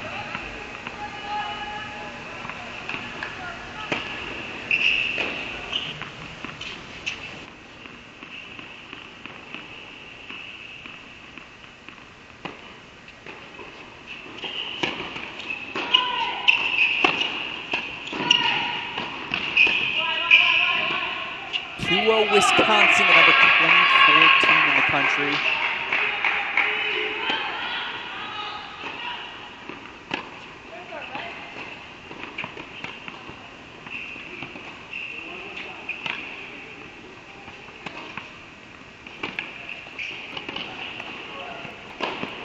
Right now, Badgers up 2-0, and 0-1 win from Taylor Cataldi.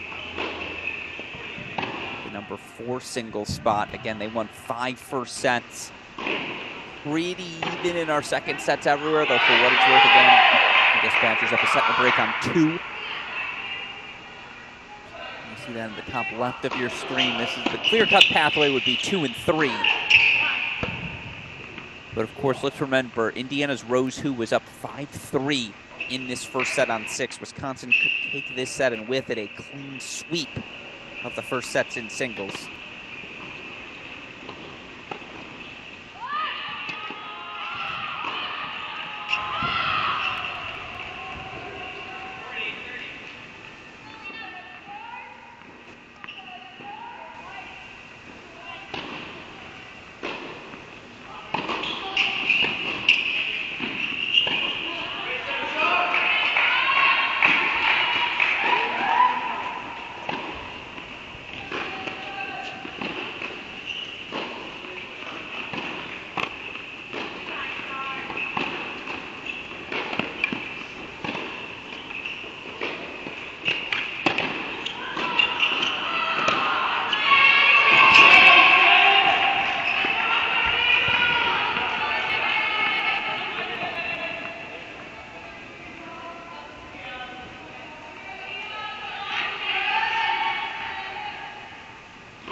See the 3-0 lead on court number 2.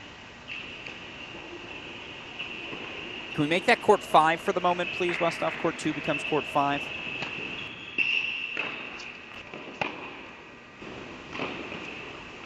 Gruskin here, final match of the day.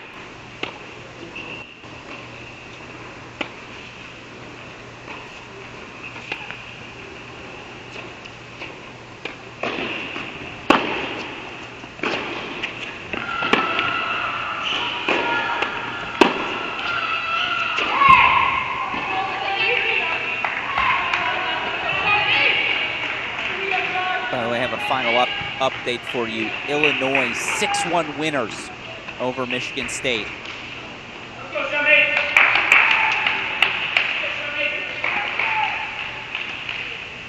This is our final match of the day. Michigan 4-1 win over Northwestern.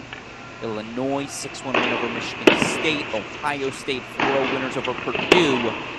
And we got matches Saturday and Sunday starting at noon tomorrow. Eastern time here on Racquets CrossCourt cast, but Friday night, number 24 Wisconsin closing in. Although for what it's worth, interesting 5-3 lead in the second set on 3 for Indiana's Mayich. Now we'll see ultimately if it matters. At least it's something.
Battle here on set number 1. Again, Talby's been done for like 25 minutes and they're still playing the first set.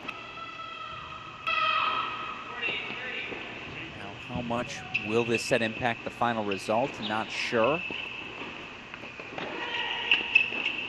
Rose Who here after having that 5-2 lead. 5-3, excuse me. Fights off first set point. Still, let's put that graphic on your screens. We've got double set points. You see Indiana with a chance to force the split on 3.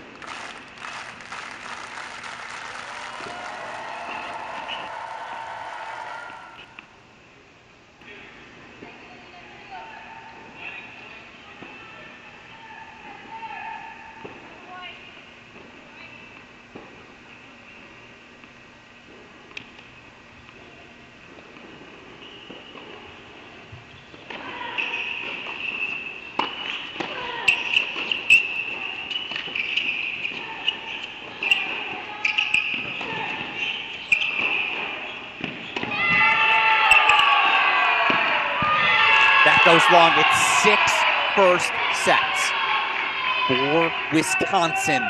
The number 24 Badgers in control. 2-0 overall. Let's put court 2 in the big screen.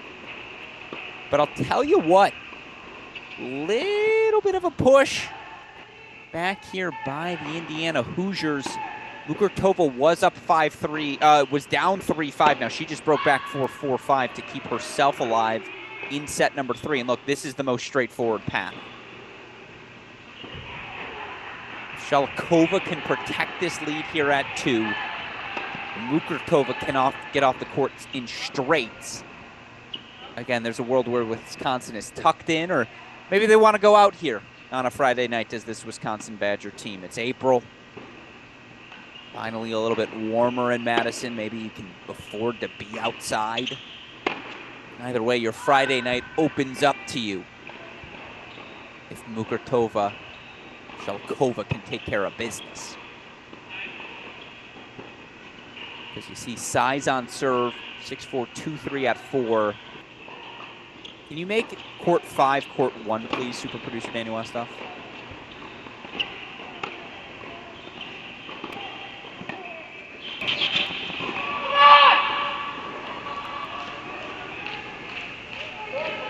You see Lara Schneider 3-1 lead.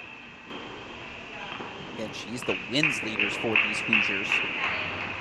Any comeback today starts there.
Just wide.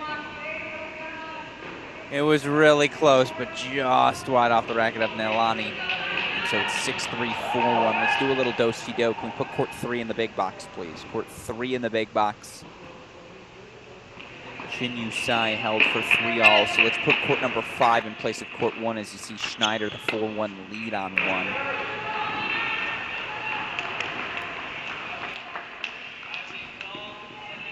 Mukurtova holds for a 5-all here on 3. It's just looks so satisfied. Yeah, so here's your path. If you're Wisconsin, take 2 of these 3. And honestly, there's a world where they're off the court by 7:15 p.m. Central Time. Again, seriously, you can make a dinner reservation. Uh-oh. And I apologize, I can't hear the update here. It must be a medical update. And that'll be a point penalty when we, it'll be a point penalty because that's the rule if you take a medical timeout. So that would be our confirmation of if it's actually happening. Yep, there's the trainer. It's a medical timeout. So let's do-si-do again. Let's put 2 back in the big screen. 6-3, 4-1 lead here. For Shalikova. Again, Shalikova, the freshman out of Sochi, Russia. 12-6 overall this year. Has played every match at the 2 singles spot. That's a piece for head coach Kelsey McKenna to build around it again. If you're not buying what Kelsey McKenna's selling at Wisconsin, I just don't know what to tell you. Coach McKenna getting better in every season of her career. Of course, last year this Wisconsin team participated in the National Indoor Championships. Now it helped to host that event. I thought they played very well there. 17-9 overall, finished 4th in the Big Ten. Missed the NCAA tournament, but I'll tell you what, that's not happening this year. They're getting in for the 2nd time under Coach McKenna.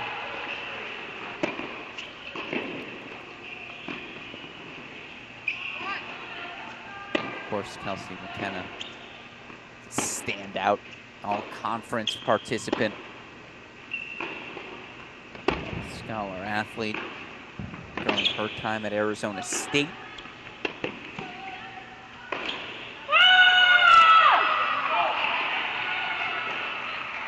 All-American player, was ranked as high as number 3 in the country in singles, 11 in doubles. She's one of a couple of former All-Americans. Her, Audra Cohen, Caroline Lilly at Auburn. Former players that are now in the coaching ranks that we just gotta watch out for moving forward. And obviously, we gotta watch out for this freshman moving forward as well. This firepower is just real. Oh, and I apologize. I never moved us off of court 3. That's on me. You want to make court 3 court number 1 for the moment, please. Court 3 court number 1, Westhoff. That would be much appreciated.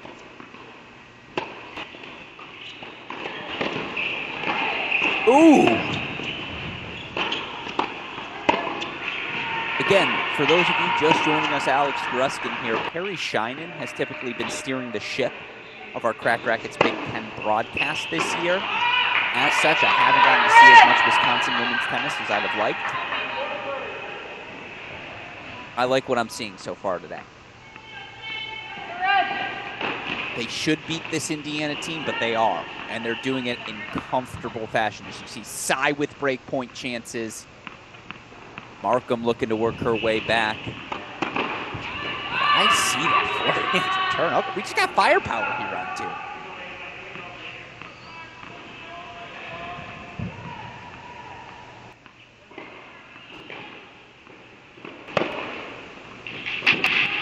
Fans or butts about it as you see blasting return from Kova. I'm in.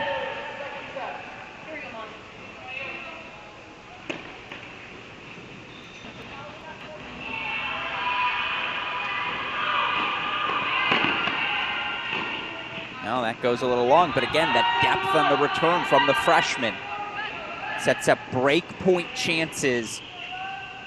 Super producer Daniel Westhoff, throw that breakpoint graphic on the screen, but for next season, we need de facto match point, not as a graphic, but as like a little pop-up, because this is one of those de facto match points. You go up 6-3, 5-1. It's a big mountain to have to climb back.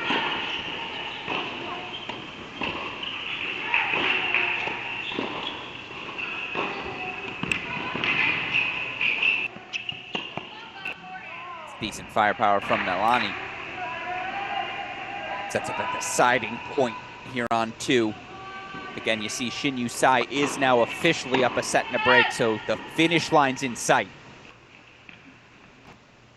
Wisconsin taking the doubles point, a win from sophomore Taylor Cataldi at 4. Sets and breaks on 2 and 5.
Here we go. The freshman will serve for it. By the way, you see it was a point penalty after the injury timeout for Majic. Majic was up big in that second set on 3, gave her break lead away. So now there's just pathways for Wisconsin in a couple of places. But yeah, these are the 3 most clear.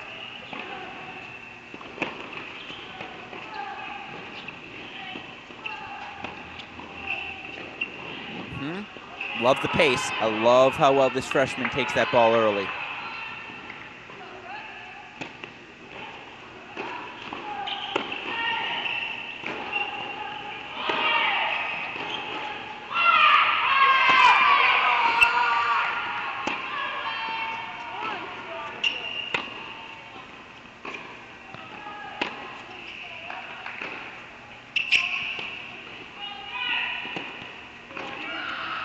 Put it on the screen. Match points, Badgers.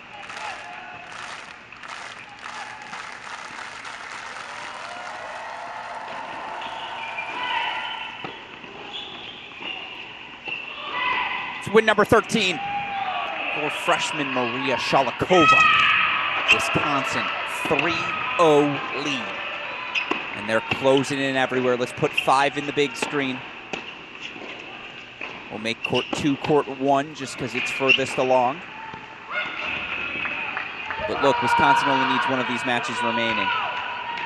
And you see here, Shinyu Sai, the senior, 13-2 overall on the year. She's got the most, the best win percentage of anyone on this Badger team. Number 125 in the nation, just 5 points away.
I mean, just look at that court positioning.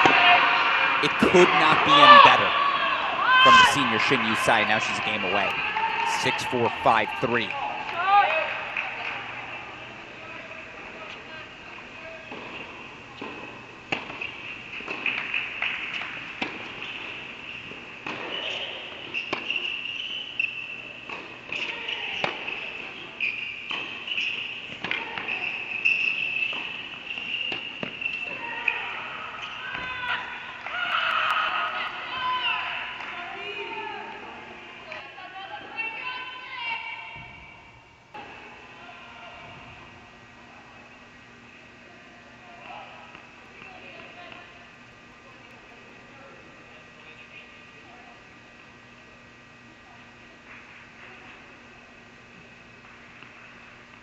Until we go to the split screen here.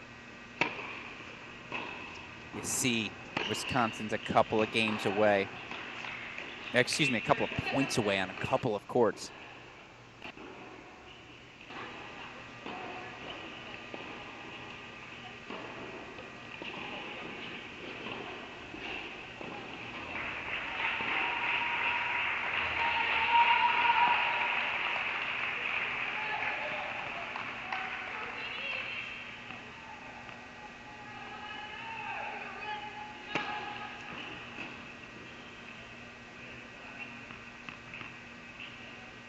And now I think it's an injury timeout on 5.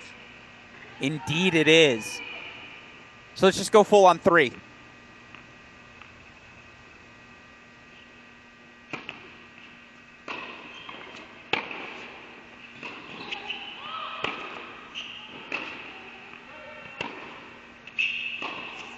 Boy, Indiana, both these teams now a little limp to the finish line.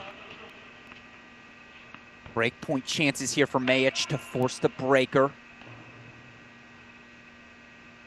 Again, size up 6'4", 5'3", injury timeout on 5. Ooh, do you want to go to a split screen and take me to court number 1, please? As it is a set point for Schneider there. First breakpoint fought off. And we'll head over indeed on court number 1. It's a deciding point, set point. For Indiana's Laura Schneider could be a very bright spot here.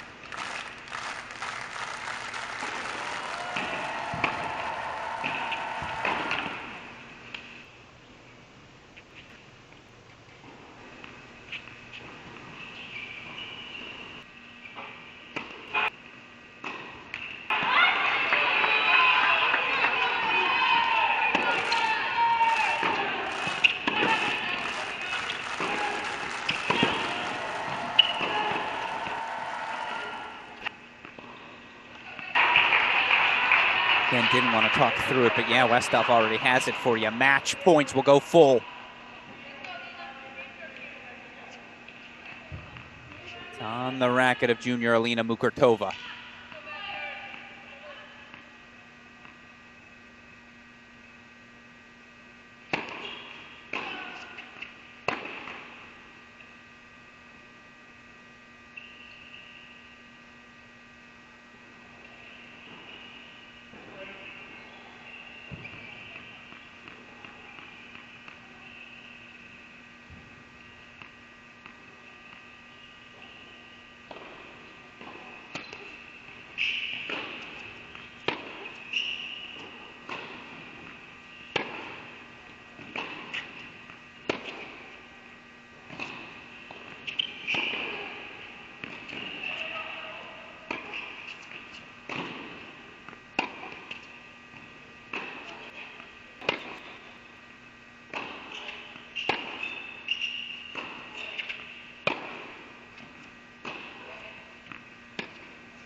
Let's go. Breaker it is. And can we bring back the triple box, see if we have action again on court number 5? Actually, you're probably watching for it. I don't think we have any movement there yet, so it is going to be a breaker here on 3. Not a changeover, just a breaker. But if we can, let's go to the 3 box. Put Schneider on our left. We'll keep court 5 on our left as well. See if Scientia Desescu get rocking and rolling once more. Can we bring up court 1, though, as well, please, super producer Daniel Westhoff, just because I do want to see if Schneider can force a split, because that's been a really fun match between her. Marking out that top spot.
If we can, Westhoff, let's put court number 5 in our big screen. Again, I know it's a breaker here on 3. Set point, deciding point, top left of your screen. Schneider looking to extend her match.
Go full screen on 5.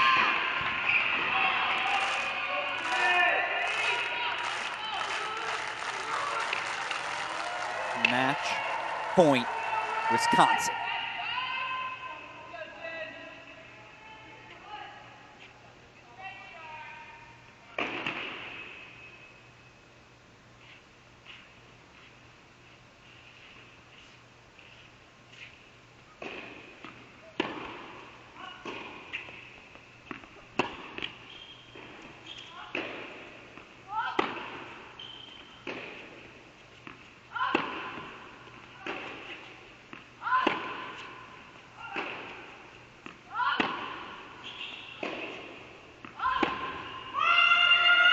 To be. Deciding point, match point. Give it to me again, Westhoff.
Well, we got to see the match point we were looking for, but it's a double dose.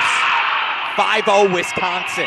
Our scoreboard only goes up to 4, but whether you want Shin Yusai or whether you want Alina Mukurtova, either way, the Badgers 17-5.